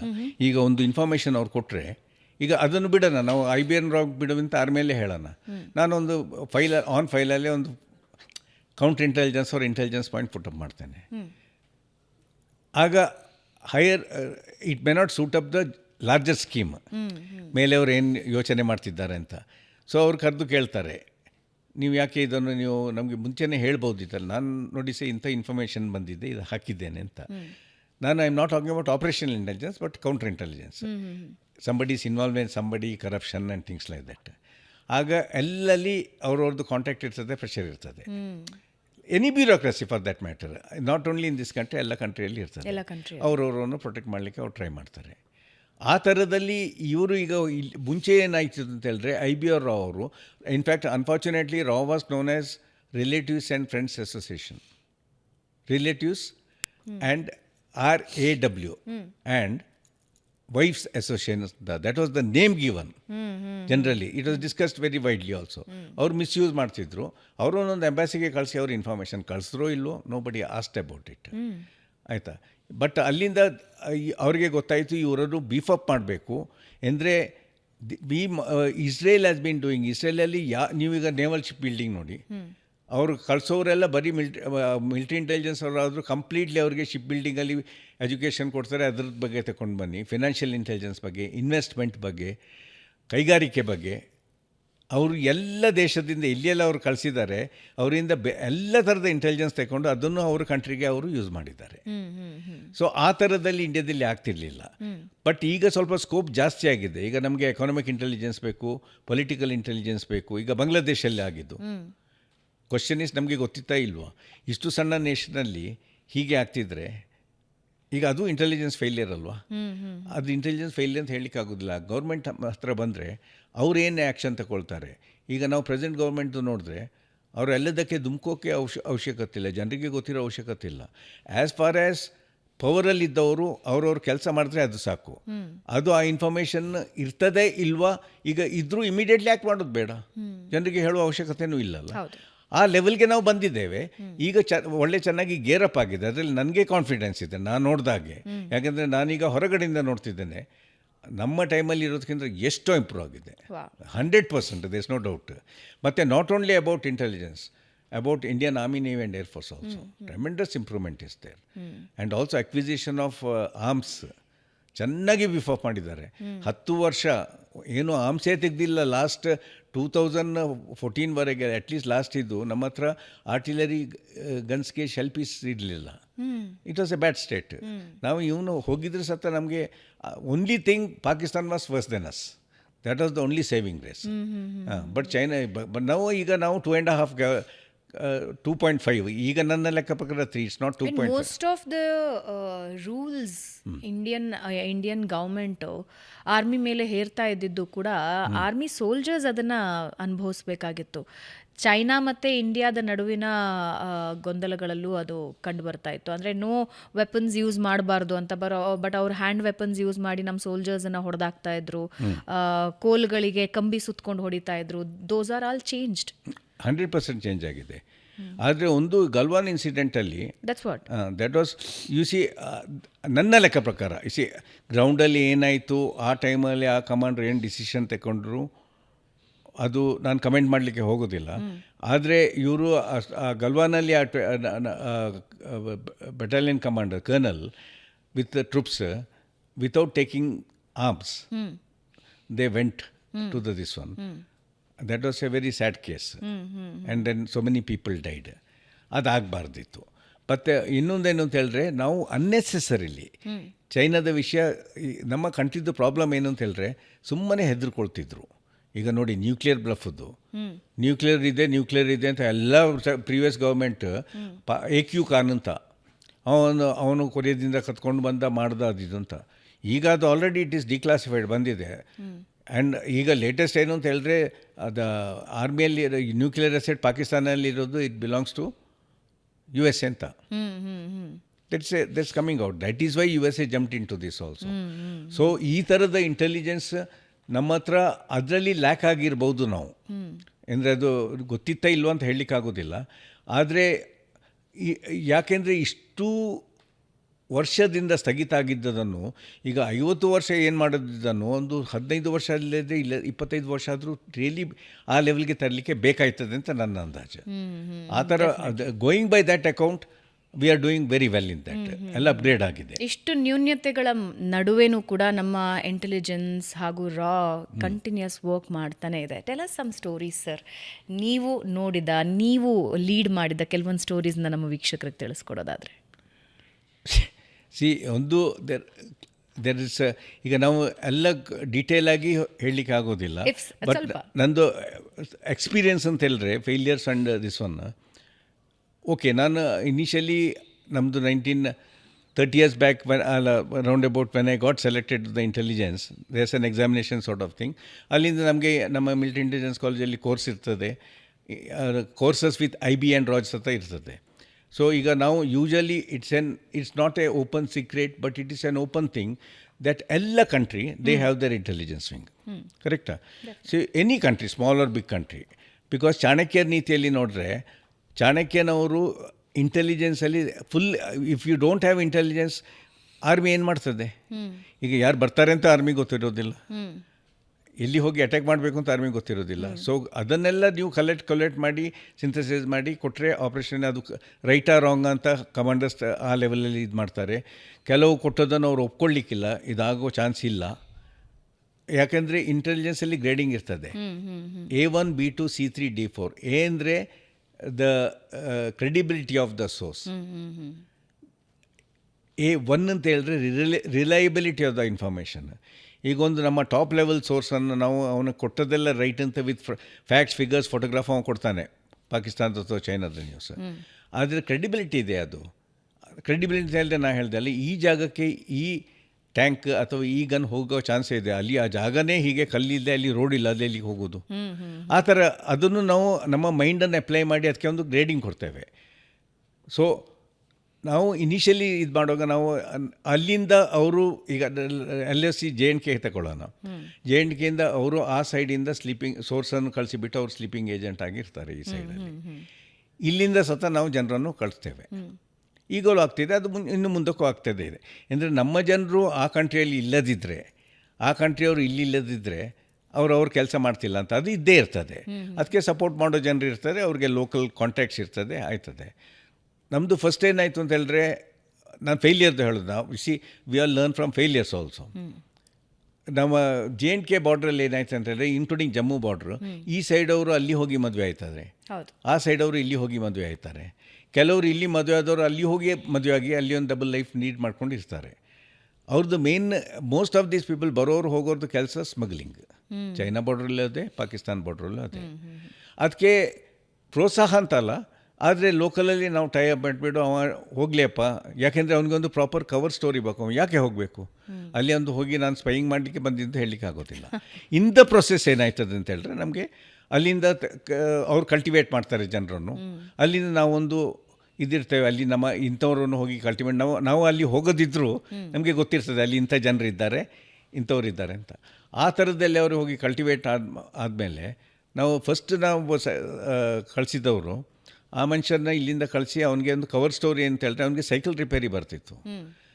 ಲೋ ಲೆವೆಲ್ ಇಂಟೆಲಿಜೆನ್ಸ್, ಯಾಕೆಂದರೆ ಲೋ ಲೆವೆಲ್ ಇಂಟೆಲಿಜೆನ್ಸ್ ಅಂದೇ ಶುರು ಮಾಡಿಬಿಟ್ಟು ಅವರು ಅಲ್ಲಿಂದ ಕಾಂಟ್ಯಾಕ್ಟ್ ಮಾಡಿಬಿಟ್ಟು ಆ ಹೈಯರ್ ಲೆವೆಲ್ಗೆ ಹೋಗ್ತಾರೆ, ಅವ್ರಿಗೆ ಕೇಪಬಿಲಿಟಿ ಇದ್ದರೆ.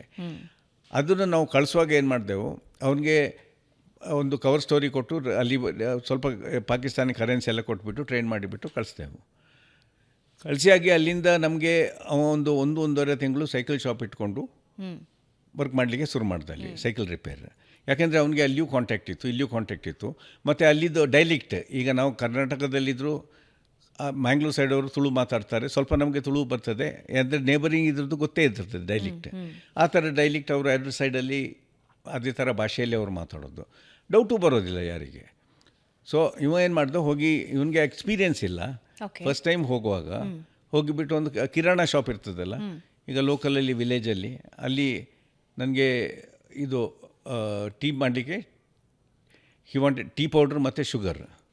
ಸೊ ಶಾಪಲ್ಲಿ ಹೋಗಿ ಕೇಳ್ದ, ನನಗೆ ಒಂದು 5 kg ಶುಗರ್ ಬೇಕು ಅಂತ, ಮತ್ತು ಟೀ ಲೀವ್ಸ್ ಆ ಪ್ಯಾಕೆಟಲ್ಲಿ 250 grams ಬೇಕು ಅಂತ.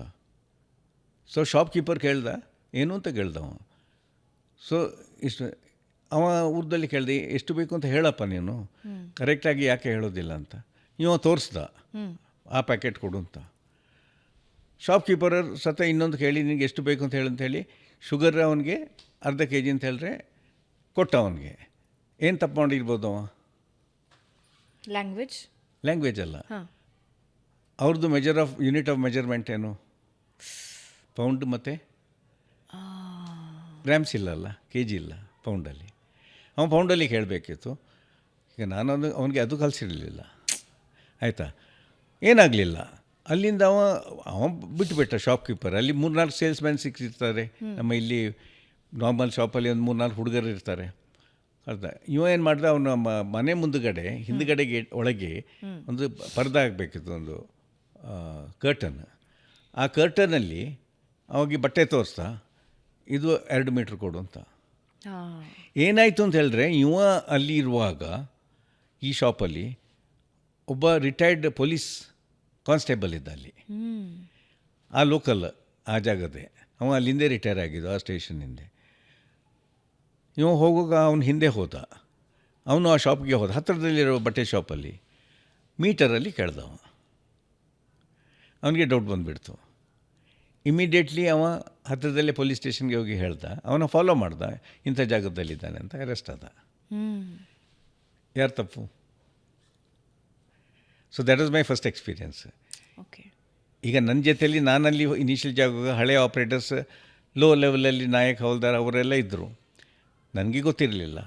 ಆ ಟೈಮಲ್ಲಿ ನನಗೆ ಒಂದು ಇಂಟೆಲಿಜೆನ್ಸ್ ಕೋರ್ಸು ಮಾಡಿರಲಿಲ್ಲ. ಆ ಸೈಡಿಗೆ ಕಳಿಸ್ಬೇಕಿತ್ತು. ಮುಂಚೆ ಹೋಗಿ ಬಂದ ಒಂದೊಂದು ರಿಲೇಟಿವ್ ಅಲ್ಲಿ ಹೋಗಿ ಸಿಕ್ಕಾಕೊಂಡ. ಅಲ್ಲಿಂದ ನಾರ್ಮಲ್ ಪ್ರೊಸೀಜರ್. ಈಗ ನಮಗೆ ಏನು ಮಾಡಲಿಕ್ಕೆ ಆಗೋದಿಲ್ಲ. So that's A mistake. So it is as good as ನೀವು ವಾರ್ಫೇರಲ್ಲಿ ಒಂದು ಇದು ಮಾಡಿದ್ರೆ ಜನರು ಸಾಯ್ತಾರೆ. ನಿಮ್ಮ ತಪ್ಪಿಲ್ಲದಿದ್ದರೂ ಸಾಯ್ತಾರೆ, ತಪ್ಪಿದ್ರೆ ನೀವು ಸಾಯ್ಬೋದು. Is one of those cases. That was my first bad experience.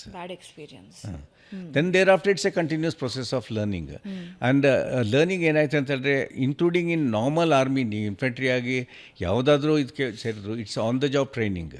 Regularly change ಹಾಕ್ಕೊಂಡಿರ್ತದೆ ಸಿಸ್ಟಮ್. ಮತ್ತು you keep on learning endlessly till the last. ಯಾಕಂದರೆ ಹೊಸದು ಇಂಟ್ರೊಡ್ಯೂಸ್ ಆಯ್ತದೆ, ಹೊಸ ಪೋಸ್ಟಿಂಗ್ ಬರ್ತದೆ.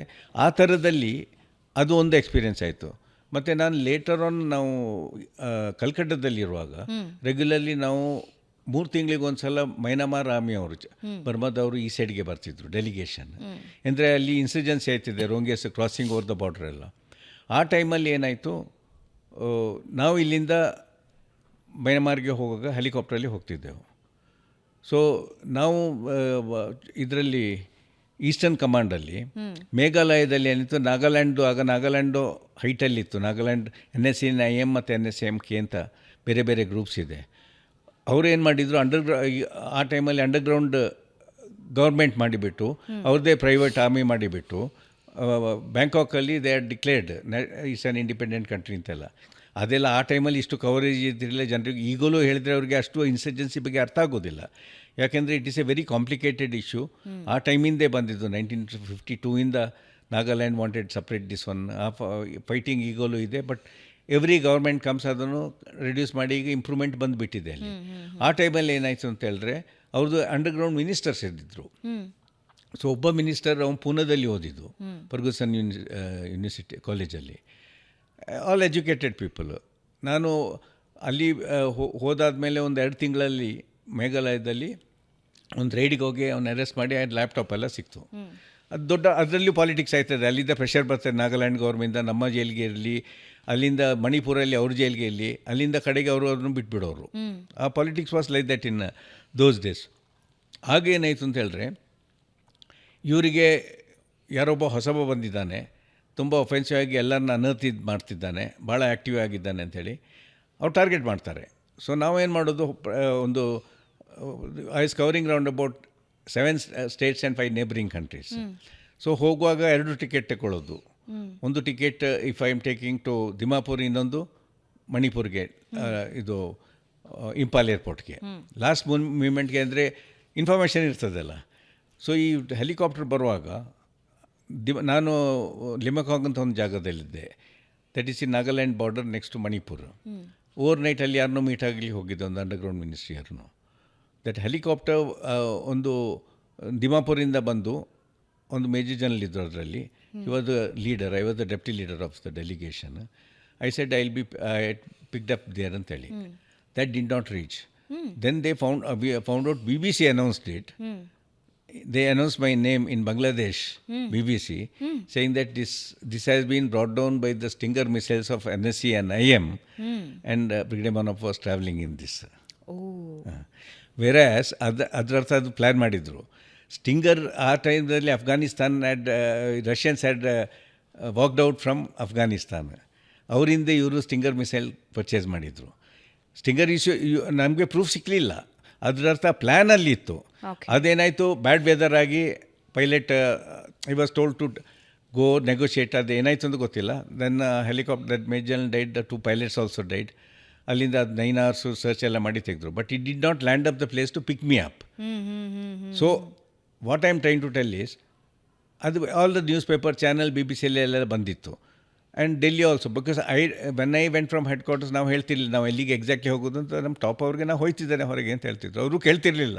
ಯಾಕೆಂದರೆ ಇನ್ನೊಂದೇನು ಅಂತ ಹೇಳಿದ್ರೆ, ಹೈಯರ್ ಅಪ್ಸ್ ಆಲ್ಸೋ ಈಗ ನಾವು ಮಾಡೋದನ್ನು ಡಿಟೇಲಾಗಿ ಯಾರೂ ಕೇಳಲಿಕ್ಕೆ ಬರೋದಿಲ್ಲ. ನಾಳೆ ಏನಾದರೂ ಆದರೆ ನಾನು I don't want to be quoted ಅಂತ. when you put on file also, you have brought it, where you got it, no, I am credible information, proof ಬೇಕಾದರೆ ಕೊಡ್ತಾರೆ, ಯಾರೂ ಕೇಳಲಿಕ್ಕೆ ಬರೋದಿಲ್ಲ. ಅದೊಂದು ನೈಸ್ ಥಿಂಗ್ ಅಬೌಟ್ ಇಟ್ಟು. ಬಾದರ್ ಮಾಡಲಿಕ್ಕೆ ಬರೋದಿಲ್ಲ. ನಿನಗೆ ಹೇಗೆ ಸಿಕ್ಕಿದ್ದು, ಏನು, ಎಷ್ಟು ದುಡ್ಡು, ಯಾರು ಕೇಳೋದಿಲ್ಲ. As far as the information is given and it is correct and it's analyse properly, the higher ups are there with you. But in the process ನಾಳೆ ಏನಾದರೂ ಬಂದರೆ ಅವ್ರಿಗೆ ನಿಜವಾಗಿ ಗೊತ್ತಿರೋದು ಬೇಡ ಅಂತ. It's a very tricky game like that. So ಅಲ್ಲಿ ಏನಾಯ್ತದೆ ಅಂದರೆ, your commitment comes. How much you want to do, how much you don't want to do. ಬೇಕಾದರೆ ಆರಾಮಾಗಿ ಕೂತ್ಕೊಂಡಿದ್ರು ಏನೂ ತೊಂದರೆ ಇಲ್ಲ.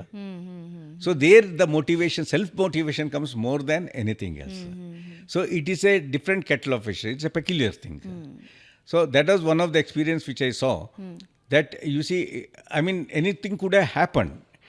If it had landed and I don't know, then they would have come to know that there is ಇವರು ಅಲ್ಲಿ already he has gone to Limokong ಅಂತ. ಅಲ್ಲಿಂದ ಪಿಕಪ್ ಆದಮೇಲೆ ಏನಾಯ್ತಿತ್ತು ನನಗೆ ಹೇಳಲಿಕ್ಕೆ ಆಗೋದಿಲ್ಲ. ನೀವು ಕೇಳಿದ್ದು ರೋಮಾಂಚಕ ಅಂತ, that is one of the ಒಂದು ಫೇಲಿಯರ್ ಹೇಳಿದೆ. ಇನ್ನೊಂದು life saying situation. But otherwise ಅವ್ರಿಗೆ ಹೇಗೆ ಗೊತ್ತಿದ್ದು ನಾನು ಅಲ್ಲಿದ್ದೇನೆ ಅಂತ, ನಾವು ಹೋಯ್ತೇನೆ ಅಂತ ಗೊತ್ತಿರೋ ಇನ್ಫಾರ್ಮೇಷನ್ ಇತ್ತಲ್ಲ, ಆಗ ಎಷ್ಟು ಡೀಪಾಗಿ ಅವ್ರು ಹೋಗ್ಬೋದು. That must be happening in other fields also.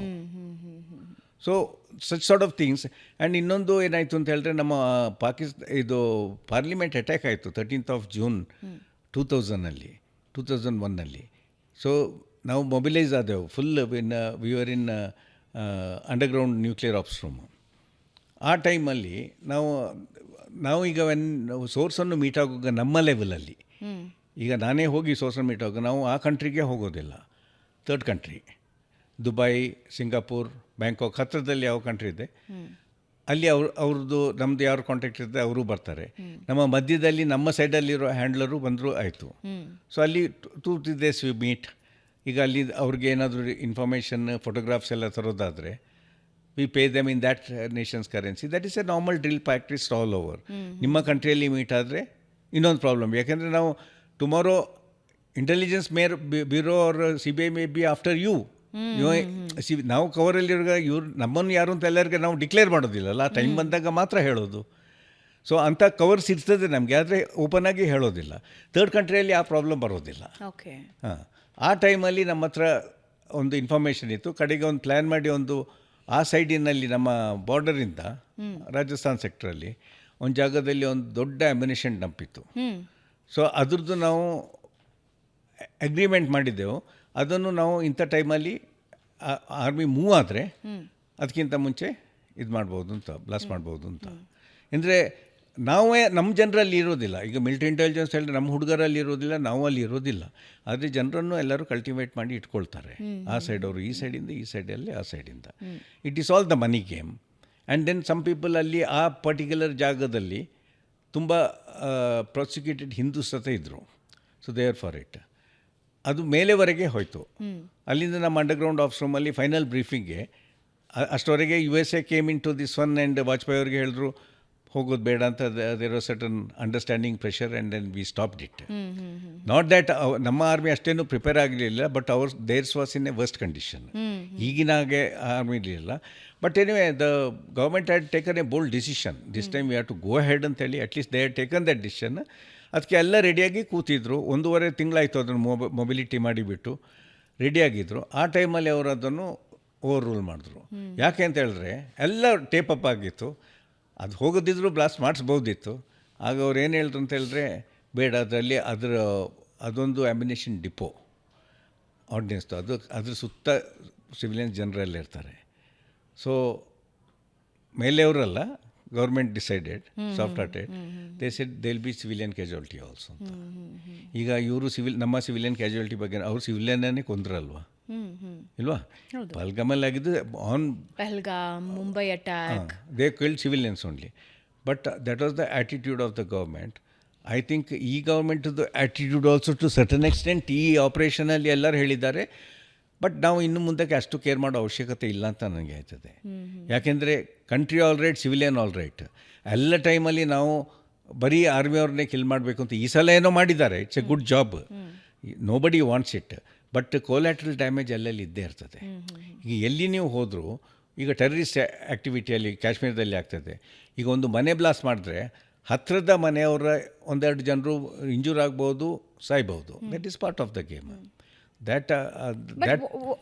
ನಿಮ್ಮ ದೃಷ್ಟಿಕೋನ ಏನು? ಆಪರೇಷನ್ ಸಿಂಧೂರ್ ಅದಾದ ನಂತರ ಭಾರತ ಅವರ ವಾಯುನೆಲೆಗಳು ಹಾಗೂ ಸೇನಾ ನೆಲೆಗಳ ಮೇಲೆ ಅಟ್ಯಾಕ್ ಮಾಡಿದ್ದು. ಅಂದರೆ ಅವರು ಆಪರೇಷನ್ ಸಿಂಧೂರ್ನ ನಂತರ ನಮಗೆ ಅಟ್ಯಾಕ್ ಮಾಡಿದ್ರು, ನಾವು ಪ್ರತಿದಾಳಿ ಮಾಡಿದ್ವಿ. ಆದರೆ ಬಹಳಷ್ಟು ಭಾರತೀಯರು ಆ್ಯಂಡ್ ಪ್ರತಿಪಕ್ಷಗಳು ಹೇಳ್ತಾ ಇರೋದು, ಇಷ್ಟು ಮಾಡಬೇಕಾಗಿದ್ರೆ ಯಾಕೆ ಮಾಡಬೇಕಾಗಿತ್ತು ನೀವು? ಪೂರ್ತಿನೇ ನಾವು ಅಕ್ವೈರ್ ಮಾಡ್ಕೊಂಡ್ಬಿಡ್ಬೇಕಾಗಿತ್ತು. ನಾವು ಇಂದಿರಾ ಗಾಂಧಿ ನೆನೆಸ್ಕೊಳ್ತಾ ಇದ್ದೀವಿ ಈ ಟೈಮಲ್ಲಿ, ಅವರಿದ್ದಿದ್ರೆ ಕಥೆ ಬೇರೆ ಆಗ್ತಿತ್ತು. ಹೀಗೆ ಬಹಳಷ್ಟು ಇಫ್ಸ್ ಆ್ಯಂಡ್ ಬಟ್ಸ್ ತುಂಬ ಮಾತಾಡ್ತಿದ್ದಾರೆ. ವಾಟ್ ಯು ಆಪರೇಷನ್ ಸಿಂಧೂರ ನಂತರದ ಭಾರತದ ಪ್ರತಿಕ್ರಿಯೆ ನಿಮ್ಗೇನು ಅನಿಸುತ್ತೆ? ನನಗೇನು ಅಂತ ಹೇಳಿದ್ರೆ, ಐಕ್ಯೂಯಲ್ಲಿ ಒಂದು ಲೆವೆಲ್ ಇದೆ, ಇಂಟೆಲಿಜೆನ್ಸ್ ಕ್ವೋಷನ್ ಅಂತ ಹೇಳ್ತಾರೆ. ಒಂದು ನಾರ್ಮಲ್ ಬೆಬೂನ್, ದೊಡ್ಡ ಗೊರಿಲ್ಲ ಇರ್ತದಲ್ಲ, ಅದ್ರದ್ದು 4.2 ಬೇರೆ ಬೇರೆ ಪ್ಯಾರಾಮೀಟರ್ಸ್ ಇದೆ, ಮೆಜರ್ಮೆಂಟ್ ಇದೆ. Normal person was selected with this one, they something known as A developing IQ also. ಈಗ ಒಂದು ಮಗು 1 ವರ್ಷದಲ್ಲಿರೋ ಐಕ್ಯೂ 4 ವರ್ಷದವರೆಗೆ ಪರ್ಸೆಪ್ಷನ್ ಆಗಿ ಎಲ್ಲ ಕಲಿತದೆ. ಅದಾದಮೇಲೆ ಅಷ್ಟರವರೆಗೆ ತುಂಬ ಕಲ್ತಿರ್ತದೆ. ದೆನ್ ಇಟ್ ಈಸ್ ಮೆಲುಕು ಹಾಕೋದು, ರಿಕ್ಯಾಪ್ಚುಲೇಷನ್ ಆಫ್ ದ ಮೆಮೊರಿ, ಅದನ್ನು ಕನೆಕ್ಟ್ ಮಾಡ್ತದೆ. That is our. ಸೊ ಈ ಕಾಮನ್ ಸೆನ್ಸ್ ಎಲ್ಲ ಜನರಿಗೂ ಇದೆ. ಈಗ ಪೊಲಿಟಿಕಲ್ ಪಾರ್ಟಿಯವರು ಹೇಳ್ತಿದ್ದಾರೆ, damn if you do it, damned if you don't do it. ಅದು ಎಲ್ಲರಿಗೂ ಗೊತ್ತಿದೆ. ಈಗ ಅಪೋಸ್ ಮಾಡಲಿಕ್ಕಾಗಿ ಅವರು ಅಪೋಸ್ ಮಾಡೋದು. ಮತ್ತೆ ಇಸ್ ಇಟ್ ಸ್ಯಾಟಿಸ್ಫ್ಯಾಕ್ಟ್ರಿ ನಿಮ್ಮ ಕಡೆಯಿಂದ? ಅಂದರೆ what ever India has taken action ಏನು ತಗೊಂಡಿದೆಯೋ ಇಂಡಿಯಾ, ಸ್ಯಾಟಿಸ್ಫ್ಯಾಕ್ಟ್ರಿ ಇದೆಯಾ ಆ್ಯಸ್ ಅ ಆರ್ಮಿ? ನಾವೊಂದು ಹೇಳ್ತೇನೆ ನಿಮಗೆ. ಒಂದು ನಮ್ಮ ಲೆಕ್ಕ ಪ್ರಕಾರ ಈಗ ಅವರು ಅಟ್ಯಾಕ್ ಮಾಡಿದ್ದು ಟೆರರಿಸ್ಟ್ ಕ್ಯಾಂಪನ್ನು. Actually there are 21 camps. ಈಗ not that everything is completed, not that terrorism full ನಿಲ್ಲೋದು ಇಲ್ಲ. It is not all that easy also. ಎಲ್ಲಿವರೆಗೂ ಮೂಗಿರುತ್ತೋ ಅಲ್ಲಿವರೆಗೂ ಶೀತ ಇದ್ದೇ ಇರುತ್ತೆ ಅಲ್ಲಿಂದ. ಬಟ್ ಇಟ್ ರೆಡ್ಯೂಸ್ ಆಯ್ತದೆ. It's a temporary this one setback you can. ಇದು ನನ್ನ ಲೆಕ್ಕ ಪ್ರಕಾರ I am satisfied. I tell you why. ಯಾಕೆಂದರೆ ಇವ್ರು ಪ್ಲ್ಯಾನ್ ಮಾಡಿದ್ದೆ 3-4 ದಿನಕ್ಕಾಗಿ. ಮೈ ಸಿಂಪಲ್ ರೀಸನ್. ಈಗ ನಾನು ಆ ಪರಾಕ್ರಮ ವಿಷಯ ಹೇಳಿದೆ, 1.5 ತಿಂಗಳು ಅವ್ರು ಮೊಬಿಲಿಟಿಗೆ ತಗೊಂಡ್ರು. ಎಲ್ಲ ಜಾಗದಿಂದ ಎಲ್ಲ ಟ್ರೂಪ್ಸ್ ಹೋಗಿ ಅವ್ರ ಜಾಗದಲ್ಲಿ ಇರಬೇಕು ಫಾರ್ವರ್ಡ್ ಮಾಡಲಿಕ್ಕೆ. ಹೋಲ್ಡಿಂಗ್ ರೋಲ್ ಏನಿದೆ, ಒಫೆನ್ಸಿವ್ ರೋಲ್ ಏನಿರ್ತದೆ, ಎವ್ರಿಥಿಂಗ್ ಡಿಸೈನ್ ವೆಲ್ ರಿಹರ್ಸ್ಡ್. ವರ್ಷಕ್ಕೊಂದ್ಸಲ ಪ್ರಾಕ್ಟೀಸ್ ಮಾಡ್ತಾರೆ, ಎಕ್ಸಸೈಸ್ ಇರ್ತದೆ. And army and these days ನೇವಿಗೆ ಅಷ್ಟು ಅವ್ರು ಇಂಪಾರ್ಟೆನ್ಸ್ ಕೊಡ್ತಿರಲಿಲ್ಲ. ಈಗ ತುಂಬ ಇಂಪಾರ್ಟೆನ್ಸ್ ಕೊಟ್ಟಿದ್ದಾರೆ. ಎಷ್ಟು ಎಕ್ವೈರ್ ಮಾಡಿದ್ದಾರೆ ಅಂತ ಹೇಳಿದ್ರೆ ಪಬ್ಲಿಸಿಟಿ ಮಾಡಲಿಲ್ಲ. 100% ಗೇರ್ಡಪ್ ಆಗಿದೆ. ಸ್ಪೆಷಲಿ ಆಫ್ಟರ್ ಚೈನಾದು ಪುನಃ ಇದರಲ್ಲಿ ಮಾಡಿದಾರಲ್ಲ, ಗಲ್ವಾನ್ ವ್ಯಾಲಿಯಲ್ಲಿ. ನಾವು China also nose that we are prepared ಅಂತ ಹೇಳಿಬಿಟ್ಟು. ಆಯಿತಾ? ಸೊ ನಾವು ಅವರು ನಮ್ಮ ಜನರಲ್ ರಾವತ್ ಅವರು ತೀರಿಯೋದ್ರು, CDS. He made a statement. At least good of him and nice of him to make this statement. ಕೆಲವರು ಅದು ಮಾಡ್ತಿರಲಿಲ್ಲ ಅದಕ್ಕಿಂತ ಮುಂಚೆ. ಐ ಹ್ಯಾವ್ 2.5 ಎನಿಮೀಸ್ ಅಂತ. What is 2.5 enemies? And you know which is the party? ಆಯಿತಾ? They are anti nationals. There ಒಂದು ಅಲ್ಪಸಂಖ್ಯಾತರನ್ನು ಓಲೈಕೆ ಮಾಡಲಿಕ್ಕೆ. You agree that they are anti nationals? Naturally, if you are during the country when this in such a crisis, you make a statement like this, that ನಾವು ಅದು ಮಾಡಬಾರ್ದಿತ್ತು, ಅದು ಹಾಗೆ ಆಗಿತ್ತು, ಅವರು ಸುಳ್ಳು ಹೇಳೋದು ಅಂತ ಹೇಳಿದ್ರೆ ಅವ್ರು ನ್ಯಾಷನಲಿಸ್ಟಾ? ದಿಸ್ ಟೈಮ್ ಏನು ಮಾಡಿದ್ರು, ಎಲ್ಲ ಇದು ತಂದಿದ್ದಾರಲ್ಲ, ಅವರು ಪ್ರೂಫ್ ತಂದಿದ್ದಾರೆ. All the DGMO, DGF, everyone has briefed. Other countries have told. These people are telling. That means what is their aim? They want the country to be together or not together? If they are a nationalist, will they tell that against their own army and against their government? Whenever they say proof, ಮುಂಚೆ ಹೇಳ್ತಿದ್ರು proof ಇಲ್ಲ. ಕರೆಕ್ಟಾ? ಇದರಲ್ಲಿ ಹೇಳಿದ್ರು. ಆಗ ಅವರು they are trying to demoralise army. ನಾವು ಎಲ್ಲರೂ ಕೇಳ್ತಾರೆ, ಇನ್ನೊಂದು ಪಾರ್ಟಿ ಹೇಳ್ತಾರೆ ಆರ್ಮಿ ಡಿಮಾರಲೈಸ್ ಆಯ್ತದೆ ಅಂತ. ನೀವು ಈ ಕ್ವಶನ್ನ ನಮ್ಗೆ ಕೇಳಿ, ಆರ್ಮಿ ಡಿಮಾರಲೈಸ್ ಆಯ್ತದ ಇಲ್ವಾ ಅಂತ. ಆಯ್ತದ? ಆಗುತ್ತಾ? I don't think so. You don't think so? They can't demoralize army because unless the government is with them. Not only that, you see, even if the government, as far as they get this one and all, they get the orders, they will do their job. Okay. Our army is trained for that. They are not part of the politics and things like that. Ilva? So it is a known fact. ಆಗ ಆರ್ಮಿಯರ್ demoralise ಇದ್ರೆ ಏನು? ಈಗ ನಾನೊಂದು major ಆಗಿ ಅದು colonel ಫೀಲ್ಡಲ್ಲಿದ್ದೇನೆ, battalion. I am not bothered some rubbish chap, some political leader making a stupid statement. I know time to read that also under that circumstance, ಅಲ್ವಾ? ಅವ್ರು ಹೇಳೋದು ಹೇಳ್ಕೊಂಡಿರಿ. ನಾನು what I will think of is, ಅವರು they don't want the country to together. First ನಂದು assessment ಆಗಿ every jawan will think like that. ಈ ಹಿಂದೆ ಕೆಲವೊಬ್ಬರು ಆರ್ಮಿ ಆಫೀಸರ್ಸ್ ಮಾತಾಡುವಾಗ ಹೇಳ್ತಾ ಇದ್ರು, ಅಂದರೆ ಈ ಹಿಂದೆ ಆರ್ಮಿ ಪರಿಸ್ಥಿತಿ ಹೇಗಿತ್ತು ಅಂತ ಹೇಳಿದ್ರೆ, ಒಂದು ಬುಲೆಟ್ ಶೂಟ್ ಮಾಡಬೇಕು ಅಂದರೂ ಕೂಡ ತುಂಬ ಪರ್ಮಿಷನ್ ಬೇಕಾಗಿತ್ತು. ಆದರೆ ಪಾಕಿಸ್ತಾನದ ಕಡೆ ಹೇಗಿತ್ತು ಅಂದರೆ, ಕಾಲಿಗೆ ಆತ ಟ್ರಿಗರ್ದು ಬಟ್ಟೆ ಕಟ್ಕೊಂಡು ಮಲಗಿರ್ತಿದ್ದ. ಬೆಳಗಿನ ಜಾವದಲ್ಲಿ ವಾಶ್ರೂಮಿಗೆ ಹೋಗಬೇಕು ಅಂತ ಅವ್ನು ಎದ್ದಾಗಲೂ ಇದನ್ನು ಎಳೆದ್ರೆ ಒಂದು ಫೈರ್ ನಮ್ಮ ಕಡೆಗೆ ಬರ್ತಾ ಇತ್ತು. ಅದೇ baby bit of N exaggeration, but ಇದು ಫ್ಯಾಕ್ಟ್. ಯಾಕೆಂದರೆ ಓಪನ್ ಆಗಿ ನೀವು ಹೋಲ್ಡ್ ರಿಸ್ಟ್ರೈನ್. ಈಗ ಚೈನಾದಲ್ಲಿ ಅದೇ ಮಾಡಿದ್ದಂತ ಅಲ್ವಾ? ನಾವು ಅಲ್ಲಿವರೆಗೆ ರೋಡ್ ಬೇಡ, are they have built a road right up to your passes. Let us take Arunachal Pradesh only. ನಮ್ಮ ಚೈನಾದ ಹತ್ರ ನಾವು you got round about 2280 kilometers of borders all over. ಅರುಣಾಚಲದ ಪ್ರದೇಶ ಒಂದೇ ತಗೊಳ್ಳೋಣ. ಅರುಣಾಚಲ ಪ್ರದೇಶದಲ್ಲಿ we have got total 38 passes, out of which 8 are sensitive passes.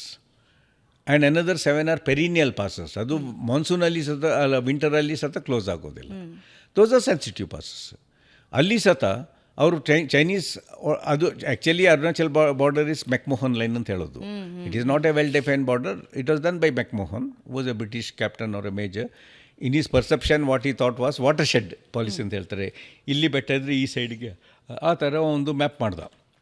He has not walked whole inch of it, but ಒಂದು ವಿಲೇಜಸ್ ಅದನ್ನೆಲ್ಲ ಕೇಳಿಬಿಟ್ಟು ಮಾಡಿ ಒಂದು ರಫ್ ಟೈಪಲ್ಲಿ ಮಾಡ್ತಾ. ಅದನ್ನು when India got independence after the occupation of Tibet, it was taken as an international border with China.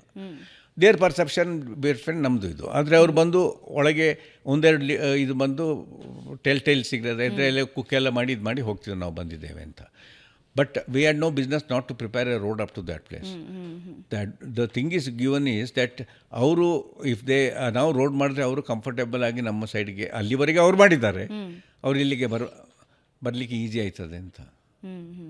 ಅವ್ರದ್ದು road building capacity is 10 times more of our border road organisation, because they are to come down ಅಲ್ಲಿಂದ ಈ ಸೈಡಿಗೆ ಅಲ್ವಾ. ನಾವು ಮೇಲೆ ಹತ್ತಬೇಕು ಅಂತೂ ಈಗ ಈ ಟೈಮಲ್ಲಿ ನಾವು ಮಾಡಿ ಇಟ್ಟಿದ್ದೇವೆ. ಅದ್ರ ಪರ್ಪಸ್ ಏನು?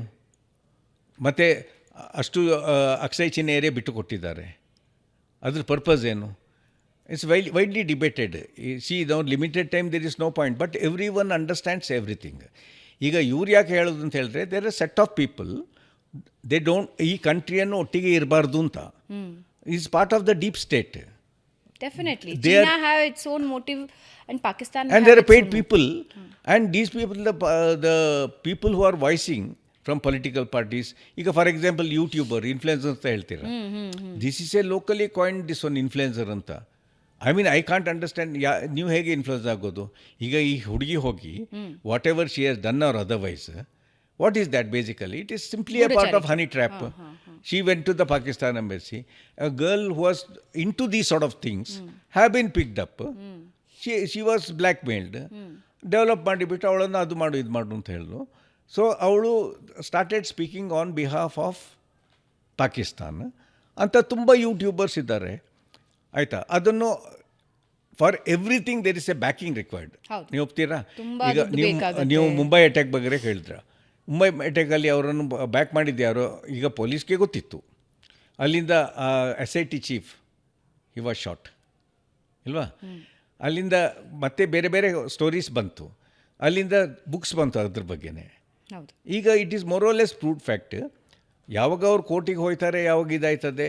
ಸೊ ವಾಟ್ ಹ್ಯಾಪನ್ಸ್, ಇದು there are set of people who are being aided by the deep state. That is why ಈಗ ಫುಲ್ NGOs ಅನ್ನು ಮುಚ್ಚಿದವರು. ಯಾಕೆಂದರೆ nearly it is been a proved fact. ನಮ್ಮ ಕಣ್ಣೆದ್ರಿಗೆ ಆಗೋದು. ನಮಗೆ ಮತ್ತು ನಿಮಗೆ ನಮ್ಮ ಲೆವೆಲ್ಗೆ we don't want newspaper, TV channels to educate us on that. ಈಗ ಕೂತ್ಕೊಂಡಲ್ಲೇ ನಾವು ಹೇಳ್ತೇವೆ, ಅದು ನೋಡಪ್ಪ ಹೀಗೆ ಆಗೋ ಚಾನ್ಸನ್ನೇ ಇಲ್ಲ ಇಲ್ವಾ? So that means there is a tie up. ಯಾರ ಜೊತೆಯಲ್ಲಿ ಯಾರು ಟೈಅಪ್? ಯಾರು ಚೈನಾದ ಜೊತೆಯಲ್ಲಿ ಹೋಗಿ ಡೀಲ್ ಸೈನ್ ಮಾಡಿ ಬಂದವರು? ಯಾರು ಹೋಗಿ ಈಗ ಯಾಕೆ ಸಡನ್ ಹೇಳೋದು? ನೀವು ಒಂದು ಕ್ವಶನ್ ಕೇಳಿದ್ರ, ಯಾಕೆ ಈಗ ಸಡನ್ ನೀವು ಮಾಡುವಾಗ ಅವ್ರು ಹೇಳಿದ್ರು ನೀವು ಹೋಗಿ ಎಲ್ಲನೂ ತಗೊಳ್ಬೇಕಂತ ಒಂದು ಕ್ವಶನ್ ಕೇಳ್ತೇನೆ. ಓಕೆ, ನಾವು ಈಗ POKದು ಸಹ ನಾವು ಬೇರೆ ಪ್ರೋಗ್ರಾಮಲ್ಲಿ ಮುಂಚೆ ಹೇಳ್ತಿದ್ದೆ, POK it is ours, will take it one or other day ಅಂತ. I will ask another question. ಈಗ ನನ್ನನ್ನು ನಾನೇ ಕ್ವಶನ್ ಕೇಳೋದು. ನಾವು POK ತಗೊಂಡೆವು, ಅಲ್ಲಿಂದ ಏನು? ಆ ಜನರು ಅಲ್ಲಿ ಯಾರು ಜನರು ಇರೋದು ಈಗ POKಯಲ್ಲಿ? ಪಾಕಿಸ್ತಾನ್ obviously. ಯಾಕೆಂದರೆ ಕಾಶ್ಮೀರೀಸ್ ಇಲ್ಲ ಅಲ್ಲಿ. ಹೌದು. There are nearly 45 to 60% are Punjabi Pakistanis from other places. ಈಗ ಅವರನ್ನು ನೀವು ತಗೊಂಡು ನಿಮಗೆ ಇನ್ನೂ ನ್ಯೂಸೆನ್ಸ್ ಬೇಕಾ? ಆರ್ಮಿ ಆಫೀಸರ್ ಒಬ್ರು ಹಾಗೆ ಹೇಳ್ತಾ ಇದ್ರು, ಆ ನರಕ ಬೇಕಾ ನಿಮಗೆ ಅಂತ. ಅದೇ ಅಲ್ಲ, ಇಟ್ಸ್ ವೆರಿ. ಮತ್ತು ಅಡ್ಮಿನಿಸ್ಟ್ರೇಷನ್ ಯಾರು ಮಾಡೋದು? ಅಲ್ಲಿ ಏನಿರೋದಿಲ್ಲ. ನೀವು ಅಲ್ಲಿ ದುಡ್ಡು ಹಾಕ್ಲಿಕ್ಕೆ ಶುರು ಮಾಡ್ತೀರಾ, ಅವರು ಇದೇ ಆ್ಯಕ್ಟಿವಿಟಿ ಮಾಡ್ತಾರೆ ಇಲ್ವಾ? ಅಲ್ಲಿಂದ ಅವ್ರು ನಮಗೆ ಇಂಡಿಪೆಂಡೆಂಟ್ ಆಗಬೇಕು ಅಂತ ಕೇಳ್ತಾರೆ. ಈಗ ಕಾಶ್ಮೀರದ್ದು ಇವರು ಯಾಕೆ ಜಾಯಿನ್ ಮಾಡಿದ್ದು? ಇವರು ನೀವು ಟೆರರಿಸ್ಟ್ ಹೇಳ್ತೀರಲ್ಲ, ಇಂಟೆಲಿಜೆನ್ಸ್ ಫೇಲಿಯರ್ ಅಂತ. ಅವರು ಇಲ್ಲೇ ಇದ್ದವರು, ಇವ್ರ ಜನರೇ. ಇದನ್ನು ಈಗ ಇದು PDP ಅವರು, that lady who is heading the PDP, she is openly telling that we should have a dialogue with them. Farooq Abdullah has been telling dialogue ಇಲ್ವಾ? ಮತ್ತು that person who hijacked this one, he was called to the Indian embassy, iftar party ಮಾಡಿದ್ದಾರೆ. These are all very clear indication. ಈಗ how to save their face. So they are openly now. And that means ನೀವು ಒಂದು question ಕೇಳಿದ್ರೆ, anti national, is it a national? They mean well about the nation. ಹೀಗೆ ಮಾತಾಡೋದಾದರೆ that means openly tell ಮಾಡ್ತಾರೆ. ಮುಂಚೆ openly ಹೇಳ್ತಿರಲಿಲ್ಲ, ಅಷ್ಟು bold ಆಗಿದ್ದಾರೆ. So what is the problem? That means there is a constitutional requirement and there should be some new laws and this one which are passed. ಈ ಥರ ನೀವು ಮಾಡಿದ್ರೆ no country will tolerate it. But the present government is more conscious about democracy. But democracy good, but it will work up to a level only. After that, unless you bring stringent resolutions and pass bill on that and ordinance, it will be difficult. So we have to live with this challenge. Right. Thank you so much sir. ಅಂದರೆ army ಹೆಂಗೆ ಕೆಲಸ ಮಾಡುತ್ತೆ ಅಂದರೆ ಬಹಳಷ್ಟು ವಿಷಯಗಳು ನಮಗೆ ಗೊತ್ತಾಗೋದಿಲ್ಲ. ಏನಾದರೂ ಒಂದು operation media through, social media through ಹೊರಗೆ ಬಂದಾಗ ಮಾತ್ರ ಹಿಂಗಿದ್ದೊಂದು ಆಗಿದೆ ಅಂತ ನಾವೆಲ್ಲರೂ ಮಾತಾಡ್ತೀವಿ, ಅದರ ಸ್ಟೋರೀಸನ್ನು ಜನರಿಗೆ ತಿಳಿಸ್ತೀವಿ. ಆದರೆ ಹೌ ಇಟ್ ವರ್ಕ್ಸ್, ಆಮೇಲೆ ಅದರ ಫೇಲ್ಯೂರ್ಸ್ನಿಂದ ಕಲಿಯೋ ಪಾಠಗಳೇನು, ಸಕ್ಸಸ್ನಿಂದ ಕಲಿಯೋ ಪಾಠಗಳೇನು, ಇದ್ರ ಬಗ್ಗೆ ಬಹಳಷ್ಟು ವಿಷಯ ನಮ್ಮ ವೀಕ್ಷಕರಿಗೆ ತಿಳಿಸ್ಕೊಟ್ರಿ. ಆ್ಯಂಡ್ ಆಫ್ಕೋರ್ಸ್ ನಿಮ್ಮ ಜರ್ನಿ ಕೂಡ ನಮ್ಮ ಜೊತೆ ಶೇರ್ ಮಾಡ್ಕೊಂಡ್ರಿ. Thank you so much. Welcome. So ವೀಕ್ಷಕರೇ, ಇದಾಗಿತ್ತು ಈ ಬಾರಿಯ ಬೆಂಗಳೂರು ಬಜ್ ಪಾಡ್ಕಾಸ್ಟ್. ಮುಂದಿನ ವಾರ ಮತ್ತೊಬ್ಬ ವಿಶೇಷ ಅತಿಥಿಯೊಂದಿಗೆ ನಿಮ್ಮನ್ನು ಭೇಟಿಯಾಗ್ತೀನಿ. ನಮಸ್ಕಾರ.